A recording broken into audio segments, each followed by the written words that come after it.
لله نحمده ونستعينه ونستغفره ونعوذ بالله من شرور أنفسنا ومن سيئات أعمالنا من يهده الله فلا مضل له ومن يضلل فلا هادي له وأشهد أن لا إله إلا الله وحده لا شريك له وأشهد أن محمدًا عبده ورسوله أما بعد فإن خير الحديث كتاب الله وخير الهدي هدي محمد صلى الله عليه وسلم وشر الأمور محدثاتها وكل محدثة بدعة وكل بدعة ضلالة وكل ضلالة في النار.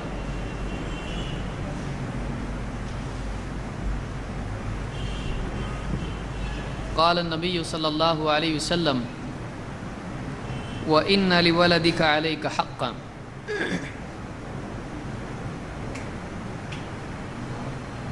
اللہ تعالیٰ کی نعمتوں میں سے ایک نعمت یہ بھی ہے کہ اللہ تعالیٰ کسی کو اولاد عطا فرمائے.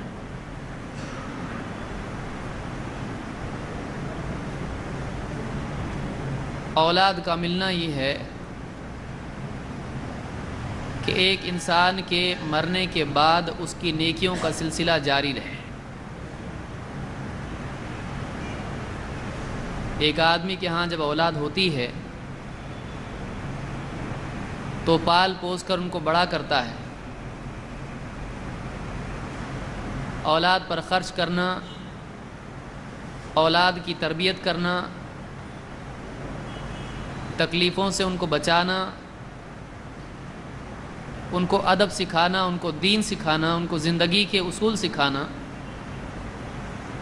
یہ خود ایک انسان کے لیے ثواب کی چیز ہوتا ہے.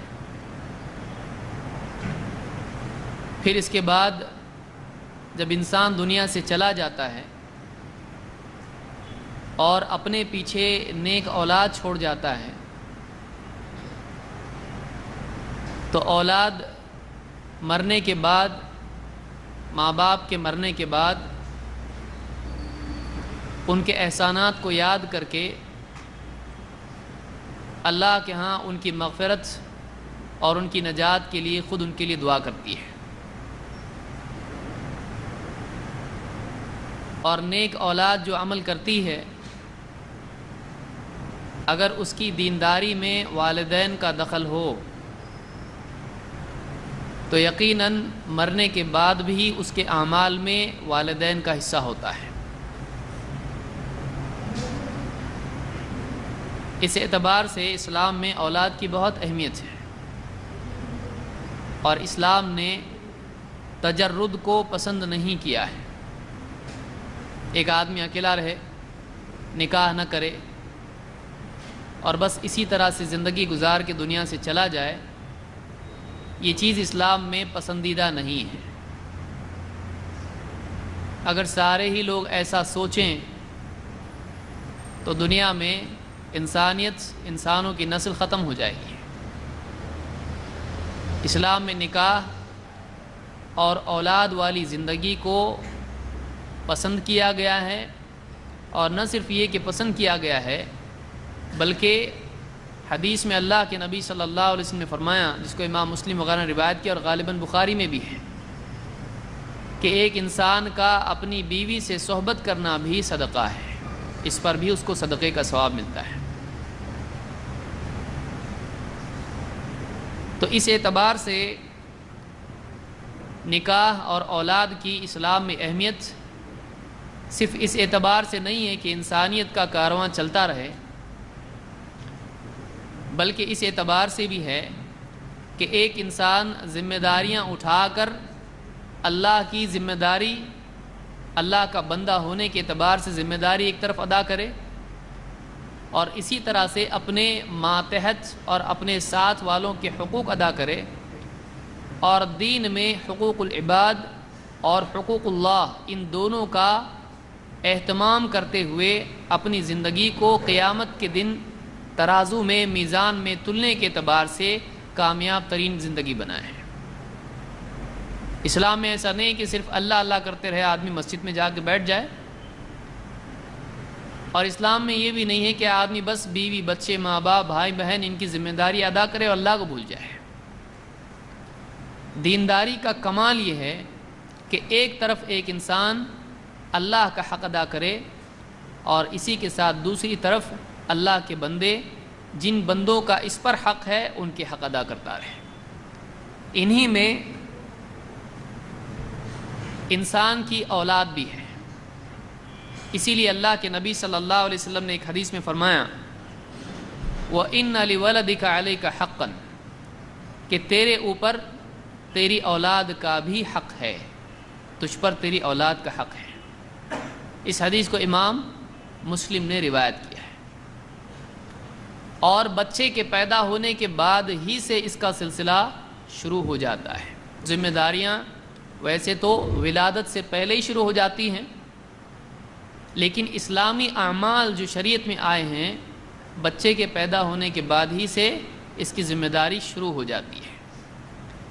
اور بہت سارے اعمال قرآن و سنت میں حدیثوں میں اللہ کے نبی صلی اللہ علیہ وسلم سے ثابت ہیں کہ کسی کے ہاں بچہ ہو جائے تو اس نے کیا کیا کرنا چاہیے۔ ان چیزوں میں سب سے اہم ترین چیز عقیقہ ہے۔ بچے کے سلسلے میں ایک عمل جو اسلام میں بتلایا گیا ہے کہ کسی کے ہاں بچہ ہو تو اس بچے کے سلسلے میں اس نے کس بات کا سب سے زیادہ خیال رکھنا چاہیے، تو وہ عقیقہ ہے۔ آج کی اس گفتگو میں اسی سے متعلق کچھ ہم باتیں دیکھیں گے کہ اسلام میں عقیقے کے کیا احکام ہیں۔ بہت سارے لوگ عقیقہ کہنے کی بجائے حقیقہ کہتے ہیں۔ عقیقہ عین سے ہے، وہ سمجھتے ہیں غالباً حقیقت سے کچھ اس کا تعلق ہوگا، یہ بھی حقیقت ہے زندگی کی۔ تو بہت سارے لوگ بول نہیں پاتے ہیں، بولتے ہیں حقیقہ ہے ہمارے بچے کا، تو یہ حقیقہ نہیں ہے، یہ عقیقہ ہے۔ تو اس میں عین اور قاف آ رہا ہے، جو بہت مشکل ہوتا ہے پڑھنے میں لوگوں کے لیے۔ عین بھی مشکل اور قاف بھی مشکل، دونوں ایک جگہ جمع ہو تو کتنا مشکل ہے، اور اس میں 2 بار قاف آ رہا ہے، عقیقہ۔ تو عقیقہ کیا ہے اور اس کے احکام کیا ہیں؟ بہت سارے لوگ اس سلسلے میں پریشان رہتے ہیں اور بہت ساری غلط باتیں لوگوں میں اس بارے میں معروف ہیں۔ تو آئیے دیکھتے ہیں آج کے درس میں کہ عقیقہ کے اسلام میں کیا احکام ہیں۔ سب سے پہلے عقیقہ کی حکمت اور اس کا حکم کیا ہے، کیوں عقیقہ ہے، اور عقیقہ واجب ہے، سنت ہے، مکروہ ہے، بس مباح ہے، کیا ہے شریعت میں اس کا کیا مرتبہ ہے۔ سب سے پہلے عقیقہ کے لغت میں معنی کیا ہے؟ ڈکشنری میں عقیقہ کہتے کس کو ہیں؟ ابن منظور کہتے ہیں اپنی ڈکشنری لسان العرب میں وقیل للذبیحة عقیقة لأنها تذبح فیشق حلقومها ومریئها وودجاها قطعا كما سمیت ذبیحة بالذبح وهو الشق۔ کہتے ہیں کہ ذبیحہ کو عقیقہ کہتے ہیں، جس جانور کو بچے کی پیدائش کے بعد اس کی طرف سے ذبح کیا جاتا ہے، اس جانور ہی کو عقیقہ کہا جاتا ہے۔ جیسے ذبیحہ کہتے ہیں، قربانی میں ہم ذبح کرتے ہیں تو اس کو ذبیحہ کہا جاتا ہے، اسی طرح سے بچے کے عقیقے میں جو جانور ذبح کیا جاتا ہے اس کو عقیقہ کہا جاتا ہے۔ لیکن عقیقہ کا جو ورڈ آیا ہے یہ عقہ سے آیا ہے، اور عقہ کے معنی عربی زبان میں شق کے ہوتے ہیں، یعنی پھٹنا، کٹنا، ٹوٹنا، اس معنی میں۔ تو یہاں پر کیوں کہا جاتا ہے اس کو عقیقہ، اس جانور کو بھی عقیقہ کیوں کہتے ہیں؟ اس لیے کہ اس کے حلق کو، اس کی 2 رگیں جو ہوتی ہیں، ان رگوں کو، اور اس کی جو یعنی دل کی طرف جانے والی نالی ہوتی ہے، یہ ساری رگوں کو کیا کیا جاتا ہے؟ اس کو قطع کیا جاتا ہے، اس کو کاٹا جاتا ہے۔ تو عربی زبان میں عقہ کا لفظ جو ہے یہ کاٹنے کے لیے آتا ہے، توڑنے کے لیے آتا ہے، پھاڑنے کے لیے آتا ہے، چیرنے کے لیے آتا ہے۔ اسی لیے والدین سے تعلق توڑنے کو عقوق الوالدین کہا جاتا ہے، قطیعۃ الرحم جس کو کہتے ہیں، رشتے توڑنا. جیسے صلہ رحمی ہم کہتے ہیں، صلہ کے معنی ہوتا ہے جوڑنا، اسی پر سے اس کا بالعکس اپوزٹ، اس کا الٹا قطع رحمی. قطع کا مطلب ہوتا ہے کٹ کرنا. تو یہاں پر عربی زبان کا بھی جو لفظ ہے وہ عقیقہ جو ہے یہ عقہ سے یعنی کٹ کرنا، لیکن کٹ کرنا کیا؟ جانور کی رگوں کو قطع کرنا. تو اس لیے اس کو کیا کہتے ہیں؟ عقیقہ. ایک معنی علماء نے یہ بھی کہے ہیں، الجوہری اپنی کتاب الصحاح میں کہتے ہیں، یہ بھی ڈکشنری عربی زبان کی، کہتے ہیں وَشَعْرُ كُلِّ مَوْلُودٍ مِنَ النَّاسِ وَالْبَهَائِمِ الَّذِي يُولَدُ عَلَيْهِ عَقِيقَةٌ. چاہے انسان کا بچہ ہو یا جانور ہو، جب وہ پیدا ہوتا ہے تو اس پر کچھ بال ہوتے ہیں، تو ان بالوں کو بھی کیا کہا جاتا ہے؟ عقیقہ. کیوں؟ اس لیے کہ وہ جلد کو چیر کے باہر آتے ہیں. باہر کہاں سے آتے ہیں؟ اندر سے باہر آتے ہیں. تو ہم ایک دم روٹ سے دیکھ رہے ہیں عقیقہ آیا کدھر سے. تو عربی زبان میں عقہ کا مطلب ہوتا ہے قطع کرنا، پھاڑنا، چیرنا، قطع کرنا. تو بال بھی جو ہوتے ہیں بچے کے سر پر ہوتے ہیں، پیدا ہوتا ہے بچہ، اس کے سر پر تھوڑے بال ہوتے ہیں، اس کو بعد میں مونڈ دیا جاتا ہے عقیقہ ہی کے دن. تو ان بالوں کو بھی عقیقہ کہا جاتا ہے عربی زبان میں. وَمِنْهُ سُمِّيَتِ الشَّاةُ الَّتِي تُذْبَحُ عَنِ الْمَوْلُودِ يَوْمَ أُسْبُوعِهِ عَقِيقَةً. اور اسی سے لفظ جڑا ہوا ہے، اسی لیے اس بکری کو بھی عقیقہ کہا جاتا ہے جو بچے کی طرف سے 7ویں دن ذبح کی جاتی ہے. تو بیسیکلی یہ جو بال بچے کے سر پر ہوتے ہیں اس کی وجہ سے عقیقہ کہتے ہیں، اور اس دن کے ساتھ جڑی ہوئی جو بکری ہوتی ہے جس کو ذبح کیا جاتا ہے اس کو بھی کیا نام دیا جاتا ہے؟ عقیقہ.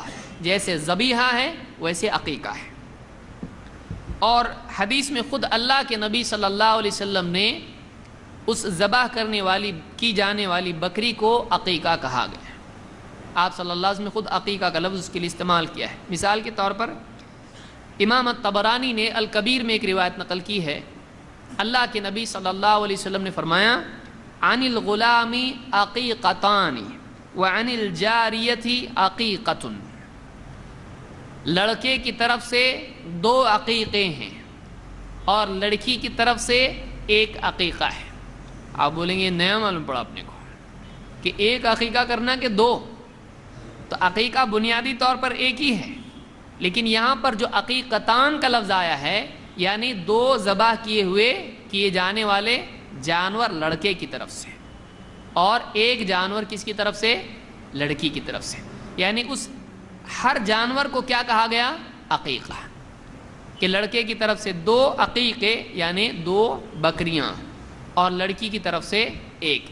تو اس جانور کو جو ذبح کیا جاتا ہے عقیقے میں اس کو بھی عقیقہ کہا جاتا ہے. اسی پر سے یہ نام بن گیا کہ عقیقہ، لڑکے کا عقیقہ یا لڑکی کا عقیقہ. تو یہ طبرانی کی روایت ہے اور یہ صحیح روایت ہے. عقیقہ کا عمل اسلام سے پہلے جاہلیت میں بھی تھا. ابو بریدہ رضی اللہ عنہ کہتے ہیں کننا فی الجاہلیت اذا ولد لأحدنا غلام ذبح شاة وَلَطَخَ رَأْسَهُ بِدَمِهَا. جاہلیت میں یعنی اسلام کے آنے سے پہلے کے دور میں جب لوگ شرک میں پڑے ہوئے تھے، کہتے ہیں کہ جب ہمارے ہاں کوئی لڑکا پیدا ہوتا تو ہم ایک بکری ذبح کرتے اور اس بکری کا خون لے کے بچے کے سر پہ ملتے ہیں. بکری ذبح کرنے کے بعد اس کا خون نکلتا ہے، وہ خون لے کے کیا کرتے تھے؟ بچے کے سر پہ لگاتے تھے. یہ عمل جاہلیت میں ہوتا تھا. اسلام نے اس کو منع کر دیا جیسا کہ آگے آئے گا. لیکن عقیقہ کا عمل جو جاہلیت میں تھا اسلام نے اس کو باقی رکھا کہ جانور بچے کی طرف سے جانور ذبح کیا جائے، لیکن اسلام نے اس کی شکل اور اس کی تفصیل بدل دی. جو جاہلیت میں چلتی تھی اس سے ہٹ کے حکم دیا گیا. اس کو امام ابو داؤد نے اپنی سنن میں ذکر کیا ہے اور یہ حدیث حسن صحیح ہے. تو اسے ایک بات یہ معلوم ہوئی کہ عقیقہ اسلام سے پہلے جاہلیت میں بھی تھا. عقیقے کی حکمت کیا ہے؟ کیوں عقیقہ کیوں؟ مختلف باتیں علماء نے کہی ہیں۔ ایک بات یہ ہے کہ عقیقہ بچے کی پیدائش پر خوشی میں ہوتا ہے، جیسے ولیمہ نکاح کی خوشی میں ہوتا ہے۔ بچہ پیدا ہوا، خوشی کے طور پر، شکر کے طور پر اس کو کیا جاتا ہے۔ ایک جواب یہ بھی ہے کہ رشتہ داروں سے صلہ رحمی کا ذریعہ ہے کہ بچے کی خوشی میں سب جمع ہوتے ہیں، اور جمع ہونے کی وجہ سے آپس میں رشتہ اور مضبوط ہوتا ہے۔ لیکن حدیث میں اس کی مصلحت جو بتائی گئی ہے وہ اس سے آگے ہے، اور اس کا تعلق رشتہ داروں سے، والدین سے زیادہ بچے سے ہے۔ اللہ کے نبی صلی اللہ علیہ وسلم فرماتے ہیں الغلام مرتہن بعقیقتہ، بچہ اپنے عقیقے کی وجہ سے مرتہن ہوتا ہے۔ مرتہن، رہن آپ جانتے ہیں، گروی رکھنے کو کہتے ہیں۔ جو بچہ پیدا ہوتا ہے وہ ایسا ہوتا ہے جیسے گروی رکھا ہوا ہے، جب تک کہ اس کا عقیقہ نہ کیا جائے۔ عقیقہ کرو، اپنا بچہ چھڑاؤ۔ تو بچہ جو ہے، حدیث میں ہے الغلام مرتہن بعقیقتہ، کہ بچہ عقیقے کی وجہ سے یا عقیقے کے بدلے گروی رکھا ہوا ہوتا ہے۔ فَأَحْرِقُ عَنْهُ الدَّمَ، تو اپنے بچے کی طرف سے خون بہاؤ، اور وَأَمِيطُ عَنْهُ الْأَذَى، اور اس سے تکلیف، گندگی کو دور کرو۔ تو یہاں پر ایک بات بتائی، بچہ مرتہن ہوتا ہے، گروی رکھا ہوا ہے وہ، جب تک کہ عقیقہ اس کا نہیں ہوتا۔ گروی رکھا ہے، عقیقہ کرو، اپنا بچہ چھڑا لو۔ دوسری بات فَأَحْرِقُ عَنْهُ الدَّمَ، تو اس سے، اس کی طرف سے خون بہاؤ۔ اسی لیے یہاں پر ابن قیم کہتے ہیں کہ یہ بچے کا بدل ہوتا ہے جانور۔ جو جانور ہے، بچہ گروی ہے، اس کو چھڑانا ہے، جانور ذبح کرو، اپنا بچہ لو۔ تو کہتے ہیں یہ بچے کی گویا کہ ایک حفاظت ہوتی ہے، اور اس کی جان، یہ بچہ محفوظ پیدا ہوا، اس کی جان محفوظ رہی۔ اس لیے کہ پریگننسی میں آپ جانتے ہیں بہت رسکی سچویشن ہوتی ہے، ماں کے لیے بھی، بچے کے لیے بھی، بچ بھی سکتے ہیں، نہیں بھی بچ سکتے ہیں، جان کا معاملہ ہوتا ہے۔ تو صحیح سلامت بچہ پیدا ہو گیا تو اب اس کے اوپر شکر ضروری ہے اللہ کا۔ اب یہ گروی رکھا ہوا ہے، تو بچے کی طرف سے جانور ذبح کرو، خون بہاؤ، اور اس جان کے بدلے میں دوسری جان دو، ذبح کر کے اس کو آزاد کرا لو۔ ابن قیم رحمۃ اللہ علیہ اپنی کتاب میں تحفۃ المودود، یہ کتاب انہوں نے بچے ہی کے بارے میں لکھی ہے، فی احکام المولود، پیدا ہو شدہ بچے کے سلسلے میں کیا احکام ہیں، انہوں نے ساری باتیں اس میں بحث، بہت ساری لمبی بحثیں اس میں کی ہیں۔ ایک بات انہوں نے یہاں بیان کی ہے، یہاں پر آپ صلی اللہ علیہ وسلم فرماتے ہیں بچہ گروی رکھا ہوتا ہے عقیقے کے بدلے، تو اس کی طرف سے تم خون بہاؤ، اور وَأَمِيطُ عَنْهُ الْأَذَى، وَأَمِيطُ عَنْهُ الْأَذَى، اس کی طرف سے تکلیف کو تم دور کر دو۔ یہ تکلیف دور کرنا کیا ہے؟ یہ جو حدیث ہے امام البیہقی نے شعب الایمان میں اس کو ذکر کیا، اور یہ صحیح روایت ہے۔ بچے سے تکلیف دور کرو کا کیا مطلب ہے؟ ایک اور روایت جس کو امام الحاکم، ابن حبان اور بیہقی نے سنن میں ذکر کیا ہے، اللہ کے نبی صلی اللہ علیہ وسلم نے حسن اور حسین رضی اللہ تعالیٰ عنہ کے عقیقے کے سلسلے میں فرمایا وَأَمَرَ أَن يُمَاطَ عَنْ رَأْسِهِ الْأَذَى، کہ بچے کے سر سے ادا، ادا عربی زبان میں دو چیزوں کے لیے آتا ہے، ایک گندگی کے لیے اور ایک تکلیف کے لیے۔ پریشانی والی چیز، گندی چیز، لیے پیشاب پاخانہ جو ہوتا ہے اس کو ادا کہا جاتا ہے، حیض کا خون اس کو ادا کہا جاتا ہے، قُلْ هُوَ أَذًا، ادا اس کو کہا جاتا ہے۔ یا اسی طرح سے بدن میں اگر کوئی فی رأسہ اذن، حج کے ضمن میں آیا کہ جس کے سر میں تکلیف ہو، بیماری، زخم ہو، اس کو بھی کیا کہتے ہیں؟ ادا۔ تو گندگی اور تکلیف دونوں کے لیے عربی زبان میں ادا کا لفظ آتا ہے۔ تو یہاں پر آپ نے فرمایا وَأَمَرَ أَن يُمَاطَ عَنْ رَأْسِهِ أَذًا، کہ بچے کے سر سے تکلیف، گندگی کو دور کر دو۔ تو معلوم ہوا کہ جو سر مونڈا جاتا ہے 7ویں دن، یہ بھی عقیقے کے ساتھ کیا ہے؟ جڑا ہوا ہے۔ تو 7ویں دن یہ حکم ہوتا ہے کہ بچے کا عقیقہ ہو، جیسا کہ آگے آئے گا، اور اس کے سر سے جو پیدائش کے بال ہوتے ہیں ان کو مونڈ دیا جائے۔ آپ ڈاکٹر سے پوچھیں، وہ بھی آپ کو بتائیں گے یہ جو سکن ہوتی ہے اس کو صاف کرنا ضروری ہوتا ہے، اور سر اچھی طرح سے مونڈ دینے سے وہ سر بھی جو ہے صاف ہو جاتا ہے بالکل، تو یہ اس کے لیے ادا ہوتی ہے۔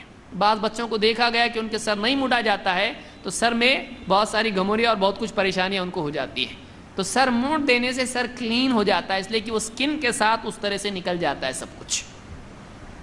یہ حاکم کی روایت ہے اور دوسرے محدثین نے بھی اس کو روایت کیا ہے، یہ صحیح روایت ہے۔ تو معلوم ہوا کہ عقیقے کی حکمت یہ ہے، وجہ یہ ہے کہ بچہ اپنا چھڑاؤ، اپنا بچہ چھڑا لو۔ عقیقہ کیا ہے؟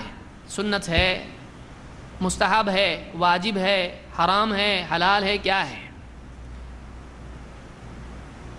دلائل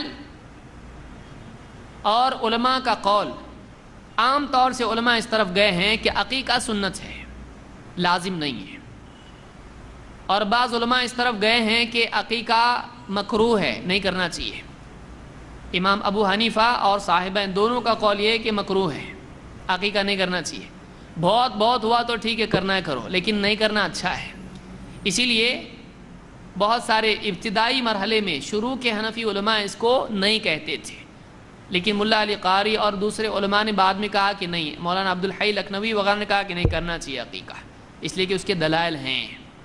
تو آپ یہ بہت سارے مسائل اس طرح کے آپ اس میں غور کر سکتے ہیں کہ پچھلے علماء کا قول الگ تھا، بعد والوں کا الگ ہے۔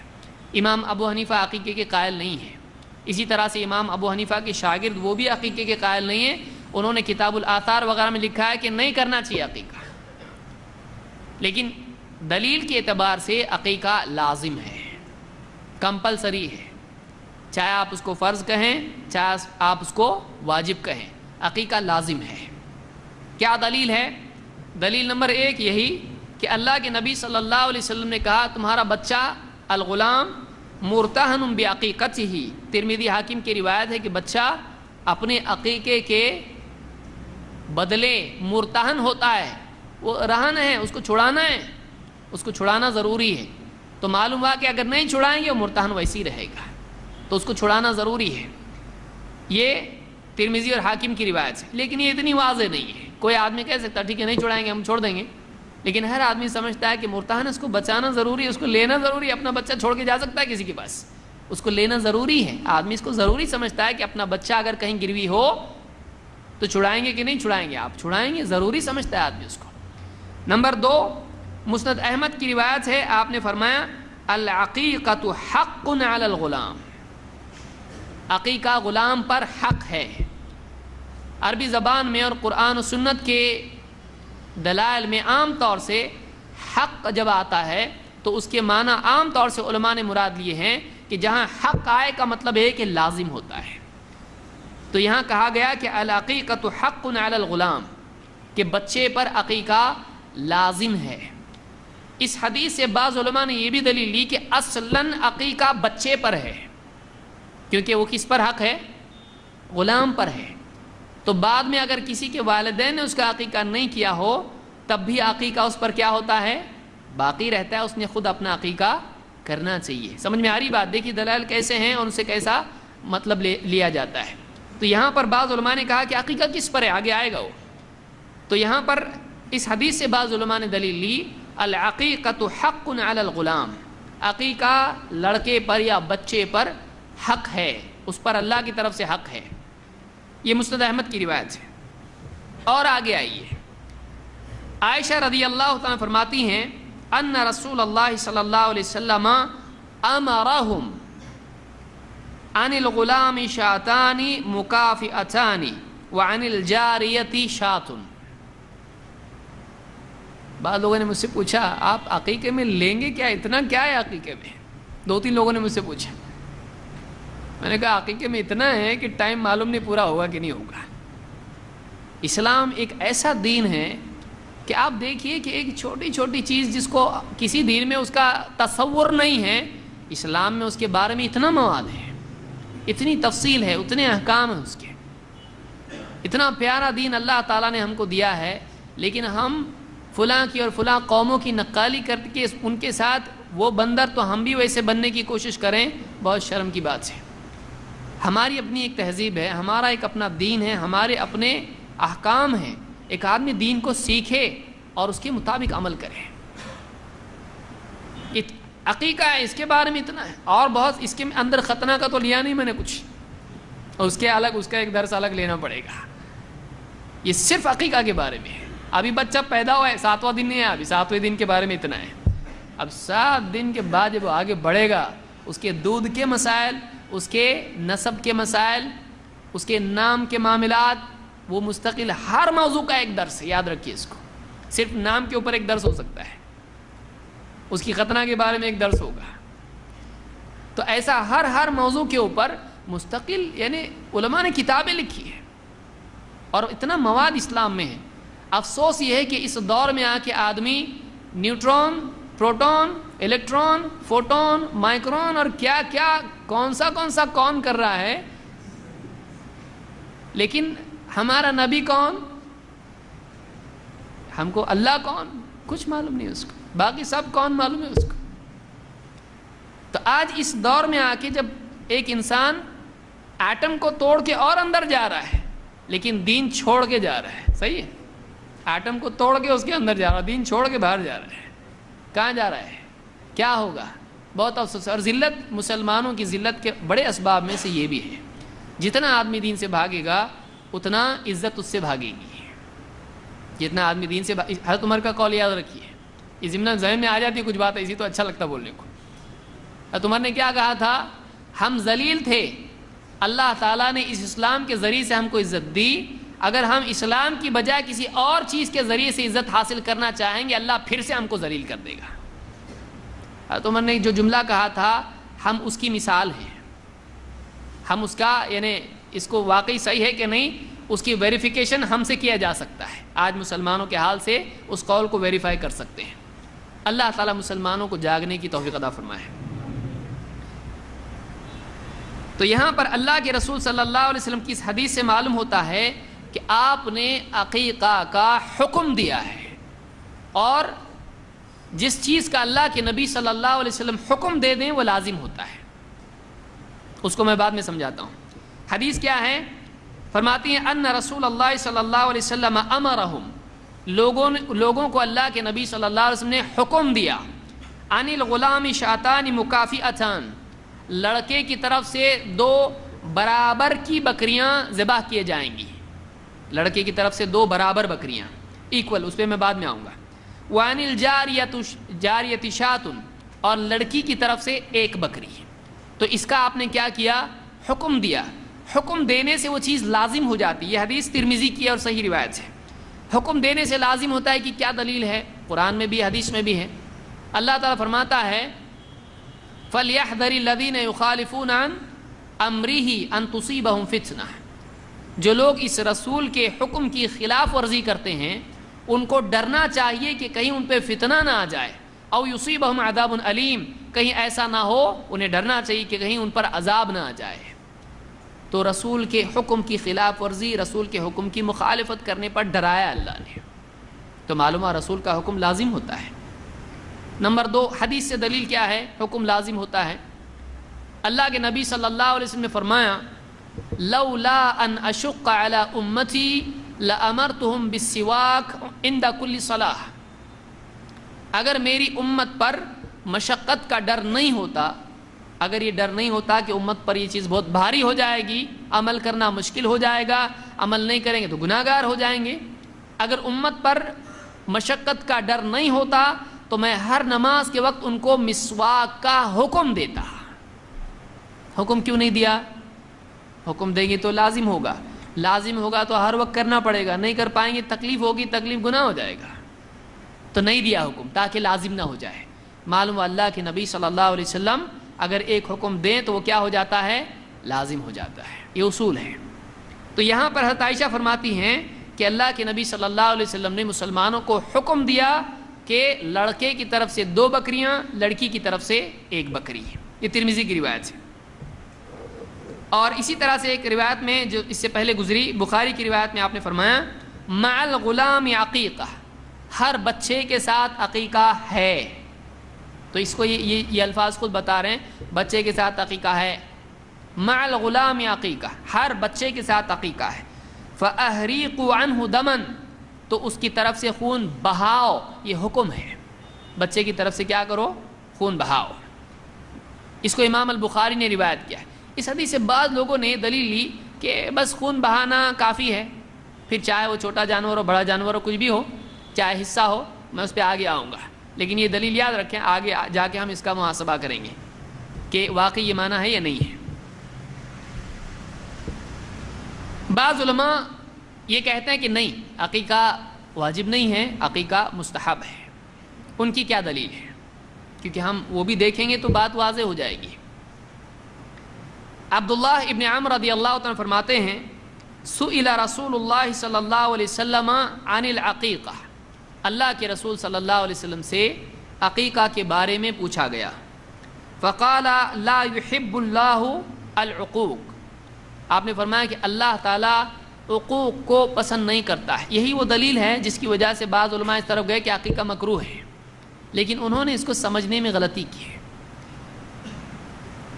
عقوق اور عقیقہ میں زمین آسمان کا فرق ہے، دونوں ایک روٹ ورڈ سے نکلے ہیں، لیکن عقوق کا مطلب ہوتا ہے رشتہ داری توڑنا، اور عقیقہ کا مطلب ہوتا ہے کہ بچے کے پیدا ہونے کے بعد جانور کی رگیں کاٹنا، خوشی میں اس کو آزاد کرانے کے لیے۔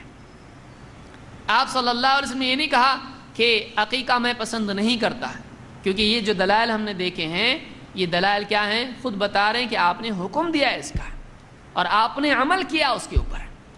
اسی لیے بعض اوقات آدمی کیا ہوتا ہے، یہ ایک بہت بڑی گمراہی اور غلطی ہوتی ہے تحقیق کی، کہ ایک آدمی ایک چیز کو پکڑ کے اس کو لٹک جائے اور باقی ساری چیزیں کیا کرے؟ چھوڑ دے۔ ہم کو حکم کیا ہے؟ وَمَا آتَاكُمُ الرَّسُولُ فَخُذُوهُ وَمَا نَهَاكُمْ عَنْهُ فَانْتَهُوا، کہ جو کچھ رسول تم کو دے دیں وہ لے لو، اور جسے منع کریں اس سے رک جاؤ۔ تو جو رسول دیں وہ لے لو، یعنی ایک حدیث لو، ایک درجن لو، 555 حدیثیں لو، 786 حدیثیں لو، کتنی؟ جو دیں سب لو۔ اس لیے ہم ساری حدیثیں لیتے ہیں، تو اس حدیث کو اکیلے اٹھا لینا اور بھاگتے چھٹنا یہ صحیح نہیں ہے، بلکہ اس کے ساتھ دوسری حدیثیں ہیں، ان کو بھی ملا کے دیکھیں کہ میننگ کیا ہے۔ یہاں اللہ کے نبی صلی اللہ علیہ وسلم سے جب عقیقہ کے بارے میں پوچھا گیا تو عقیقہ کا لفظ چونکہ کنفیوژن پیدا کر سکتا ہے عقوق کے ساتھ میں، تو آپ نے بتایا اللہ عقوق کو پسند نہیں کرتا ہے، لیکن آگے آپ نے کیا فرمایا؟ آپ نے فرمایا کأنہ، صحابی خود کہتے ہیں کأنہ کرہ الاسم، آپ نے عقوق کا لفظ پسند نہیں کیا، آپ نے عقیقہ کا لفظ پسند نہیں کیا۔ یعنی یہ جو میننگ اس سے نکل رہے ہیں قطع ہونے کے، آپ نے صحابہ کو واضح کر کے بتایا کہ قطع رحمی اسلام میں نہیں ہے، رشتے توڑنا اسلام میں نہیں ہے۔ لیکن آگے آپ نے کیا کہا؟ آپ نے فرمایا من ولد لہ ولد فأحب ان ينسک عنہ، جس کے ہاں بچہ پیدا ہو اور وہ اس بات کو پسند کرے کہ اس کی طرف سے قربانی کرے، یعنی عقیقے والی، جس کے ہاں بچہ پیدا، آپ سمجھ لیجیے دلیل کو، جس کے ہاں بچہ پیدا ہو اور وہ پسند کرے کہ اس کی طرف سے قربانی کرے عقیقے والی، فَلْيَنْسُكْ عَنِ الْغُلَامِ، تو وہ لڑکے کی طرف سے عقیقہ کرے، یعنی وہ بچے کی طرف سے عقیقہ کرے۔ یہ سنن ابی داؤد اور نسائی کی روایت۔ اس کو بعض علماء نے دلیل بنا کے کہا اس سے معلوم ہوتا ہے عقیقہ لازم نہیں ہے، اور بعض علماء نے دلیل لی جیسے احناف ہیں ابتدائی دور کے، انہوں نے کہا اس سے معلوم ہوتا ہے مکروہ ہے، نہیں کرنا چاہیے۔ ہم کہتے ہیں مکروہ کا قول مردود ہے، کیوں؟ اس لیے کہ آپ صلی اللہ علیہ وسلم کر رہے ہیں اور حکم دے رہے ہیں، تو مکروہ کا حکم آپ نہیں دیں گے، اس سے ملا کے اس کو دیکھنا پڑے گا۔ دوسرے علماء کہتے ہیں کہ یہ مستحب ہے، لازم نہیں ہے۔ ہم کہیں گے ان دلائل میں ہے کہ حکم دیا، اور اگر اس کو یہ مان لیں کہ یہاں پر ایسا ہے کہ جس کو جو پسند کرے وہ کرے، جس کو نہیں کرنا وہ نہ کرے، ایسا مطلب نکلتا گیا، تو آپ دیکھیں کہ حج کے بارے میں بھی ایسا ہی ہے۔ حج کے بارے میں کیا ہے؟ من اراد الحج فلیتعجل، جو حج کا ارادہ کرے، جو حج کرنا چاہے وہ جلدی کرے۔ تو حج فرض ہے کہ مستحب ہے؟ جس کے پاس مال ہے اس پر حج فرض ہے کیا؟ کہ یہ تو بھی چلتا، نہیں کہ یہ تو بھی چلتا، کیا ہے؟ فرض ہے، اسلام کے ارکان میں سے۔ لیکن الفاظ کیا ہیں؟ جو حج کا ارادہ کرے وہ جلدی کرے۔ تو کسی ایک دلیل سے پوری بات ثابت ہوتی ہے؟ نہیں، بقیہ دلیلوں سے بھی ملا کے اس کو دیکھنا پڑتا ہے کہ لوگوں پر حج کرنا لازم ہے، اللہ تعالیٰ نے کہا ہے۔ تو ساری دلیلوں کو ملا کے دیکھنا پڑتا ہے. تو یہاں پر بھی عقیقہ کے بارے میں جو حکم کی دلیلیں ہیں وہ زیادہ قوی ہیں. اور اس حدیث سے معلوم ہوتا ہے کہ جیسے کہا گیا قرآن کریم میں بھی کہ جو چاہے وہ ایمان لائے، جو چاہے وہ کفر کرے. تو اس کا یہ مطلب نہیں کہ جو چاہے وہ کرے. یہاں یہ بتایا جا رہا ہے جس کو کرنا ہے کرو، نہیں کرنا ہے تمہاری مرضی. یعنی کرنا ہے کرو، یہ اس معنی میں نہیں کہ اختیار ہے، یہ اس معنی میں ہے کہ جس کو پسند ہو کہ وہ اپنی اولاد کے لیے ایسا کرے وہ ضرور کرے. تو اس سے معلوم ہوتا ہے کہ یہاں ترغیب وجوب کے اعتبار سے ہے. تو اس حدیث سے ثابت ہوا کہ اس میں استحباب نہیں ہے بلکہ وجوب ہے.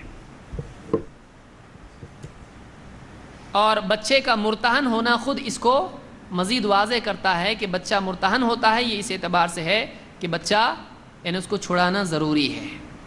ٹھیک ہے بھائی مستحب ہے بچے کو چھڑاؤ، نہیں مت چھڑاؤ، کوئی کہے گا اس طرح سے نہیں کہے گا.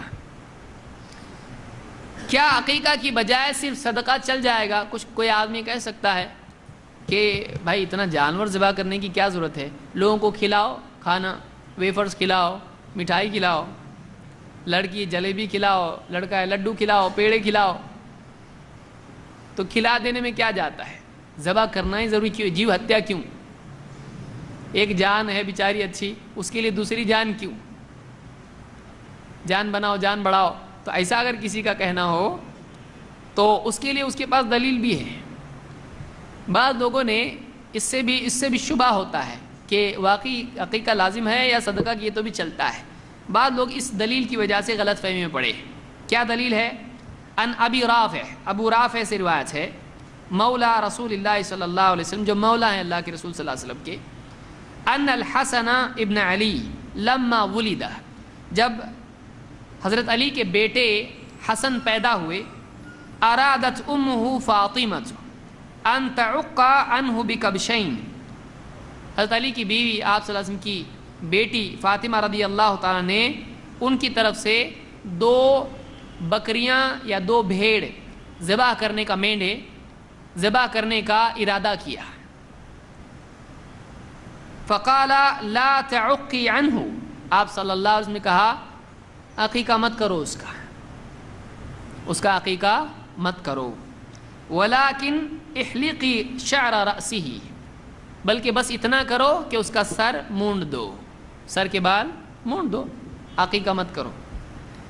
ثم تصدقی بوزنہ من الورق فی سبیل اللہ، اور جو وزن ہو بالوں کا اس کے بقدر اللہ کی راہ میں کچھ صدقہ کر دو. یعنی چاندی، ورق چاندی کو کہتے ہیں، اس کے بدلے کیا کرو؟ چاندی صدقہ کر دو. اور آج بھی یہ کرنا چاہیے. بچہ پیدا ہونے کے بعد 7ویں دن اس کا سر مونڈ دیا جائے اور جتنے بال ہیں اس کے بقدر چاندی صدقہ کیا جائے. ثم ولد حسین بعد ذلك، اس کے بعد حسین رضی اللہ تعالیٰ عنہ پیدا ہوئے. فصنعت مثل ذلك، تو انہوں نے ان کی پیدائش پر بھی ایسا ہی کیا. حضرت حسین کی پیدائش پر بھی ایسا ہی کیا، یعنی ان کا سر مونڈ کی چاندی اس کی بقدر صدقہ کی. اس کو امام احمد طبرانی اور بیہقی نے روایت کیا ہے. اس حدیث سے شبہ ہوتا ہے کہ اللہ کے نبی صلی اللہ علیہ وسلم نے منع کیا، کہا کہ مت کرو عقیقہ. تو عقیقہ کرنا کہ نہیں کرنا؟ لیکن اس حدیث میں دیکھیے، اسی لیے ہم کیا کہتے ہیں، میں اس سے پہلے بھی جو کہا یاد رکھیے کہ ایک حدیث اٹھا کے لے لینا اور اسی کو دین بنا لینا یہ صحیح نہیں ہے. بہت ساری حدیثوں کو جمع کر کے ان کو دیکھنا ضروری ہے اور اس سے نتیجہ نکالا جاتا ہے. اس حدیث سے تو معلوم ہو رہا ہے کہ دیکھیے آپ نے منع کیا تو پھر کرنا چاہیے کہ نہیں. آگے بڑھتے ہیں. کیوں آپ نے منع کیا تھا؟ وجہ کیا تھی منع کرنے کی؟ عقیقہ نہیں کرنا چاہیے یا کچھ اور وجہ تھی؟ وجہ اس کی ایک اور روایت میں آئی ہے. حضرت عائشہ رضی اللہ تعالیٰ فرماتی ہیں، عقا رسول اللہ صلی اللہ علیہ وسلم عن حسن و حسین یوم السابع، اللہ کے رسول صلی اللہ علیہ وسلم نے حسن اور حسین رضی اللہ تعالیٰ کا عقیقہ کیا تھا 7ویں دن. وسماہما، اور ان کا نام بھی رکھا. وامر ان یماط عن رأسہ الاذی، اور یہ حکم دیا کہ ان کے سر سے بال مونڈ دیے جائیں 7ویں دن. تو حضرت فاطمہ کو منع کیوں کیا؟ تم مت کرو. کیوں منع کیا تھا؟ میں کر رہا ہوں. سمجھ میں آ رہی بات سے؟ یعنی حسن اور حسین رضی اللہ تعالیٰ عنہ کا جو نواسے ہیں آپ صلی اللہ علیہ وسلم کے، ان کا جو عقیقہ ہے آپ نے حضرت فاطمہ کو کہا تم مت کرو، کیونکہ آپ بہت محبت کرتے تھے دونوں سے، آپ نے کہا تم مت کرو. تو یہ مت کرو کیوں؟ کرنا ہی نہیں ہے، اتنی ساری حدیثوں کا کیا کریں گے؟ دیکھیے حدیثوں کو جمع کیا جاتا ہے، اس حدیث کا جو کویشچن اور ڈاؤٹ تھا وہ اس حدیث میں کیا ہو جاتا ہے؟ کلیئر ہوتا ہے، اور آگے بھی آ رہا ہے بہت کچھ. تو اللہ کے نبی صلی اللہ علیہ وسلم نے ان کو اس لیے منع کیا کیونکہ خود آپ چاہتے تھے کہ آپ کریں. یہ وجہ نہیں تھی کہ حضرت فاطمہ کے پاس پیسے نہیں تھے یا ان کے پاس کچھ مجبوری تھی، ایسی کوئی دلیل ہم کو نہیں ملتی ہے. تو اس سے علماء نے یہ بھی مسئلہ لیا کہ اگر گھر کا کوئی بڑا کرنا چاہے باپ کی بجائے، دادا جان چاہتے ہیں میرے پوتے ہیں میں کروں گا ان کا، تو چلتا ہے. تو کوئی بھی اگر رشتہ دار کرنا چاہے جو بڑا ہو گھر کا تو باپ کی بجائے وہ بھی کر سکتا ہے، جیسا کہ خود اللہ کے نبی صلی اللہ علیہ وسلم نے اپنے نواسوں کا عقیقہ کیا تھا. یہ حدیث امام الحاکم، ابن حبان اور بیہقی نے روایت کی ہے اور یہ صحیح روایت ہے. اسی سے یہاں یہ سوال پیدا ہوتا ہے کہ واقعی عقیقہ ہے کس کے اوپر؟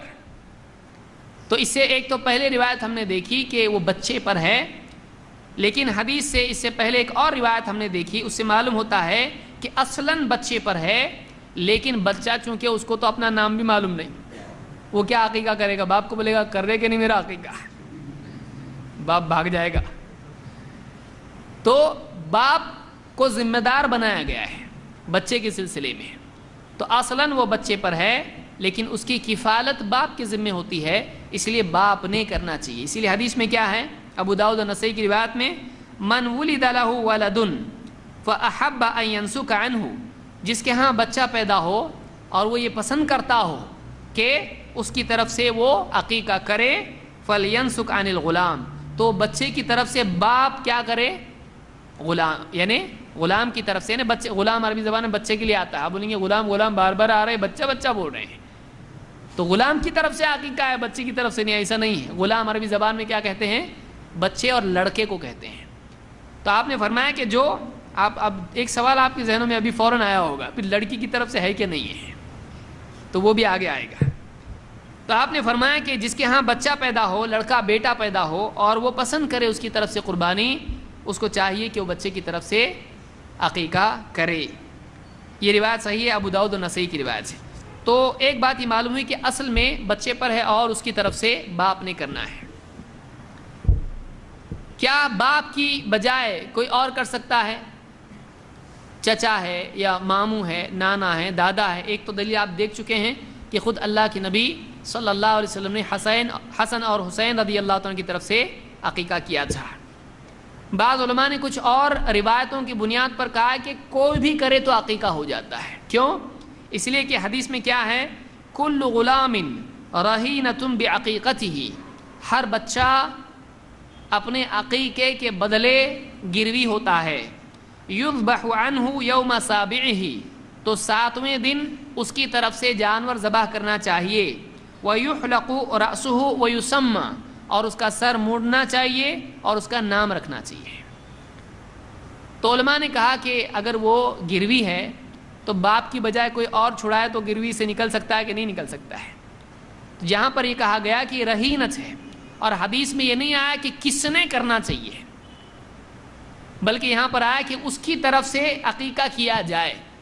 تو اس طرح کا جو اشارہ ہے کہ بچے کی طرف سے عقیقہ کر دیا جائے کیونکہ وہ گروی ہے، یہ بتاتا ہے کہ کوئی نہ کوئی اس کو چھڑا لے.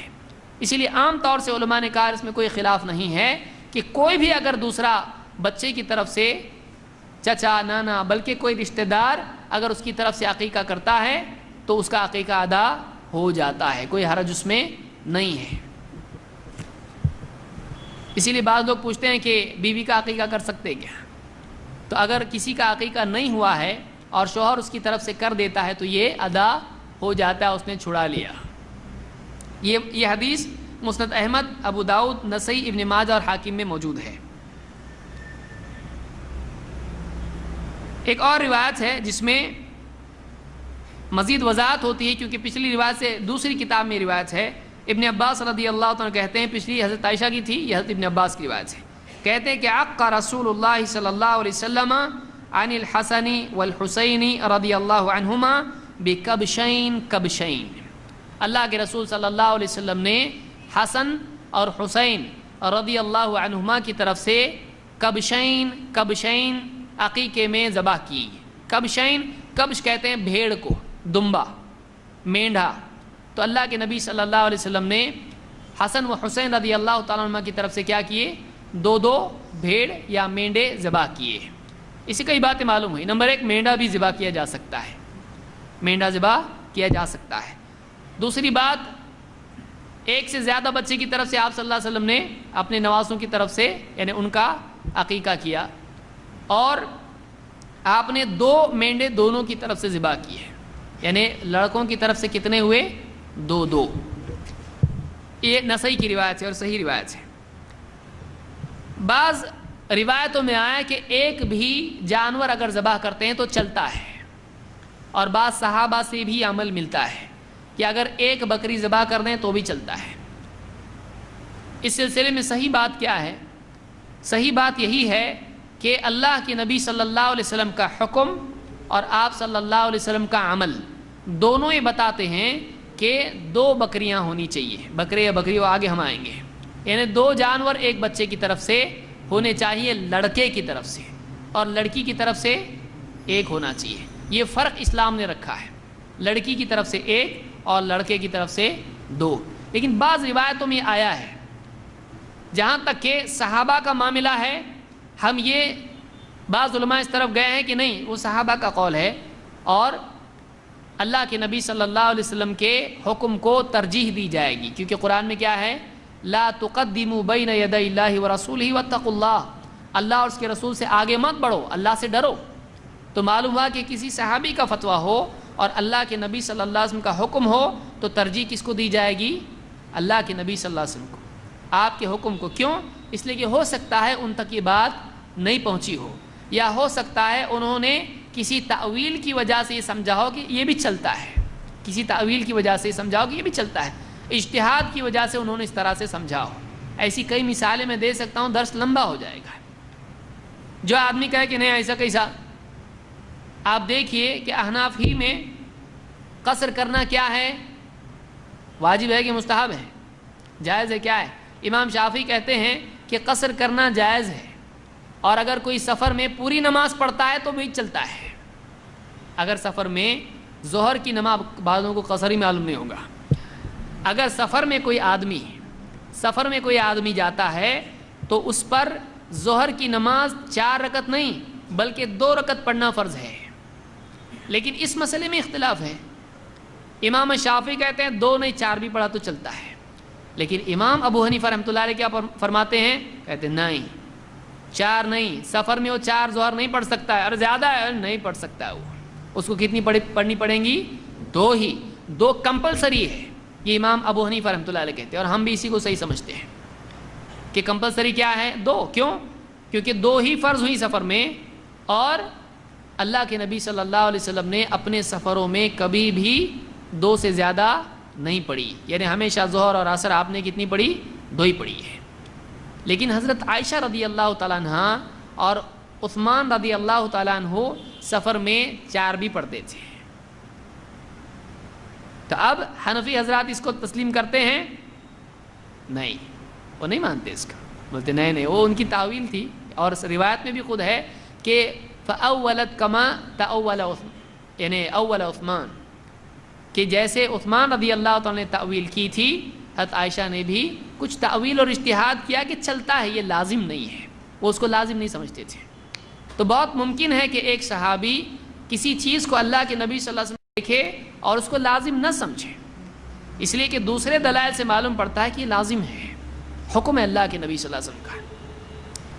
تو صحابی کے قول پر، صحابی کے عمل پر اللہ کے نبی صلی اللہ علیہ وسلم کے حکم کو ترجیح دی جائے گی. بعض اگر اس کو بھی نہیں مانتے ہیں تو اور بہت سی روایت ہیں، میں ذکر کر سکتا ہوں لیکن ہمارا درس لمبا ہو جائے گا. صحابی کا، علماء کا احترام اپنی جگہ، سر آنکھوں پہ، لیکن اللہ کے نبی صلی اللہ علیہ وسلم کی بات سب سے اوپر ہے، سب سے اوپر. آپ کا قول اور آپ کا عمل ترجیح اس کو دی جائے گی.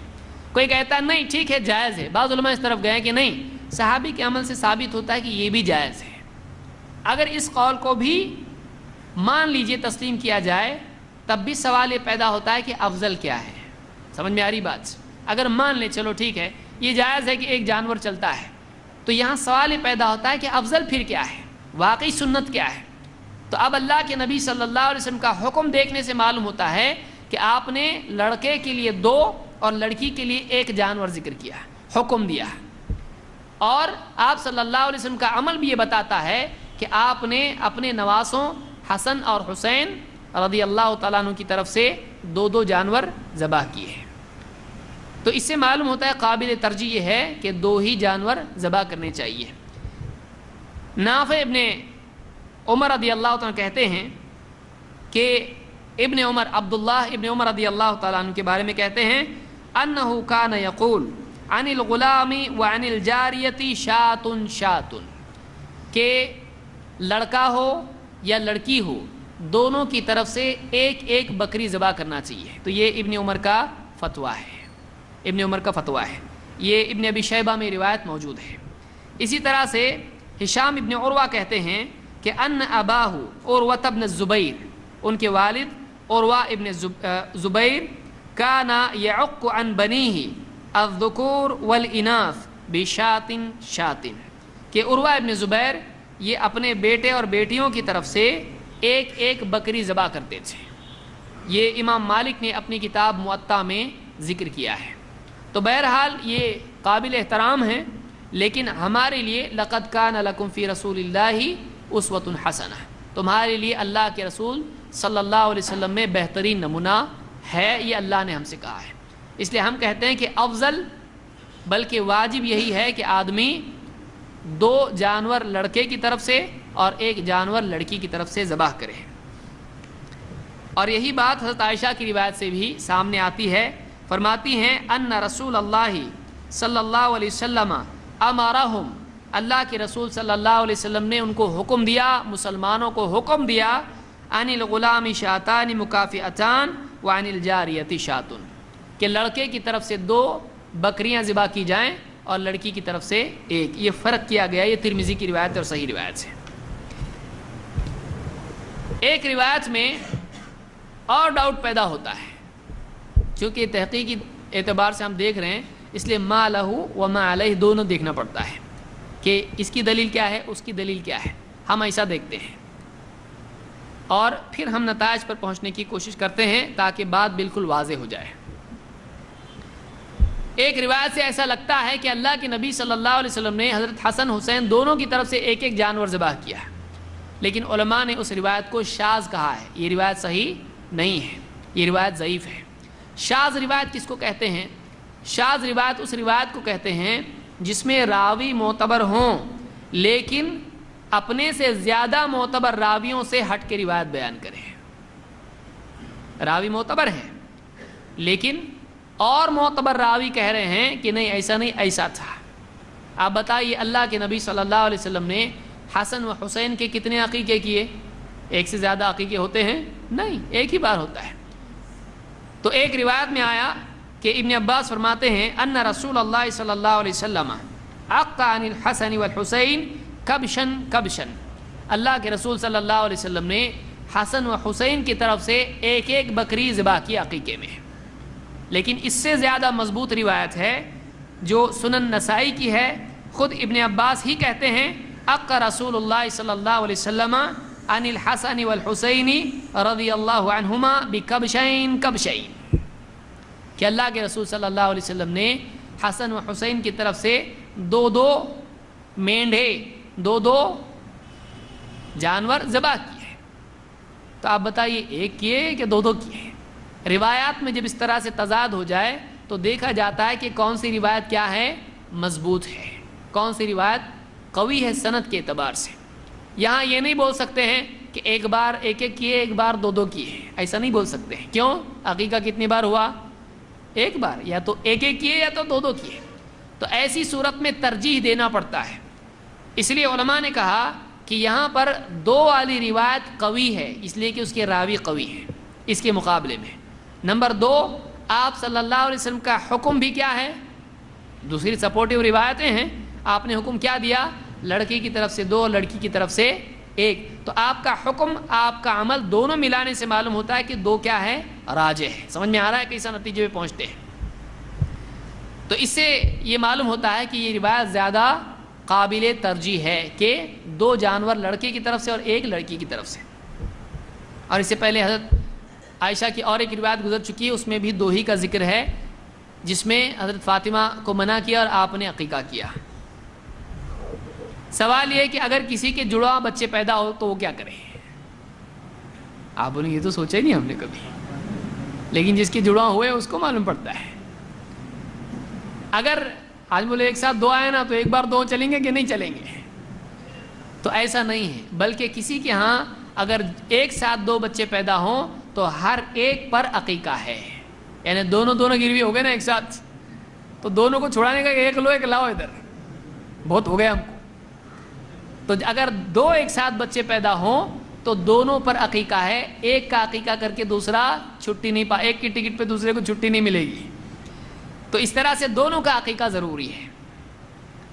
ابن عبد البر اپنی کتاب التمہید میں کہتے ہیں، جو موطا کی شرح ہے، کہتے ہیں کہ وقال اللیث ابن سعد فی المرأة تلد ولدین فی بطن واحد انه يعق عن كل واحد منهما. لیث ابن سعد، امام اللیث ابن سعد، یہ بڑے امام گزرے ہیں، لوگوں کو معلوم ہی نہیں یہ بھی کوئی امام تھے کہ نہیں تھے. لیث ابن سعد کون ہیں؟ لیث ابن سعد وہ امام ہیں کہ جن سے ملاقات کے بعد جو مصر کے امام تھے، امام شافعی نے اپنے کئی اقوال چھوڑ دیے اور نیا قول اختیار کیا. یہ ایسے ٹاپ لیول کے امام ہیں لیث ابن سعد. یہ مصر کے رہنے والے تھے. امام شافعی کے بارے میں مشہور ہے کہ ان کے 2 فتوے اکثر ملتے ہیں. ایک ہی چیز کے بارے میں امام شافعی کے کیا ہیں، ہمیشہ بہت ساری چیزوں میں 2 فتوے ملتے ہیں الگ الگ. ایک کو کہتے ہیں قول قدیم اور ایک کو کہتے ہیں، دوسرے کو کہتے ہیں قول جدید. پرانا قول، نیا قول. ہم نے اس سے پہلے دیکھا رجوع. امام شافعی نے کئی اقوال سے اپنے رجوع کیا. کیوں کیا؟ جب مصر گئے، لیث ابن سعد سے ملاقات ہوئی، کافی بحث مباحثہ ہوا، ان سے کئی روایتیں ملی، تو امام شافعی نے اپنے کئی اقوال سے رجوع کیا. تو یہ وہ امام ہے. تو کہتے ہیں لیث ابن سعد نے کہا کہ ایک عورت، یہ بہت بڑے فقیہ تھے اور بہت اونچے درجے کے امام تھے، لیکن لوگوں کو معلوم نہیں. لوگ 4 ہی کو پکڑے ہوئے ہیں. ہم کہتے ہیں 4 سے تھوڑا باہر نکلو، اور بھی امام ہے، بہت امام ہے. لوگ بولتے ہیں 4 امام کو نہیں مانتے. ہم بولتے ہیں 4 کو نہیں، ہم ساروں کو مانتے ہیں. 4 سے زیادہ کو ہم مانتے ہیں. 4 ہی ہمارا اتنا غریب اسلام کہ 4 ہی بس، اس کے بعد کوئی امام نہیں، اس کے علاوہ کوئی امام نہیں.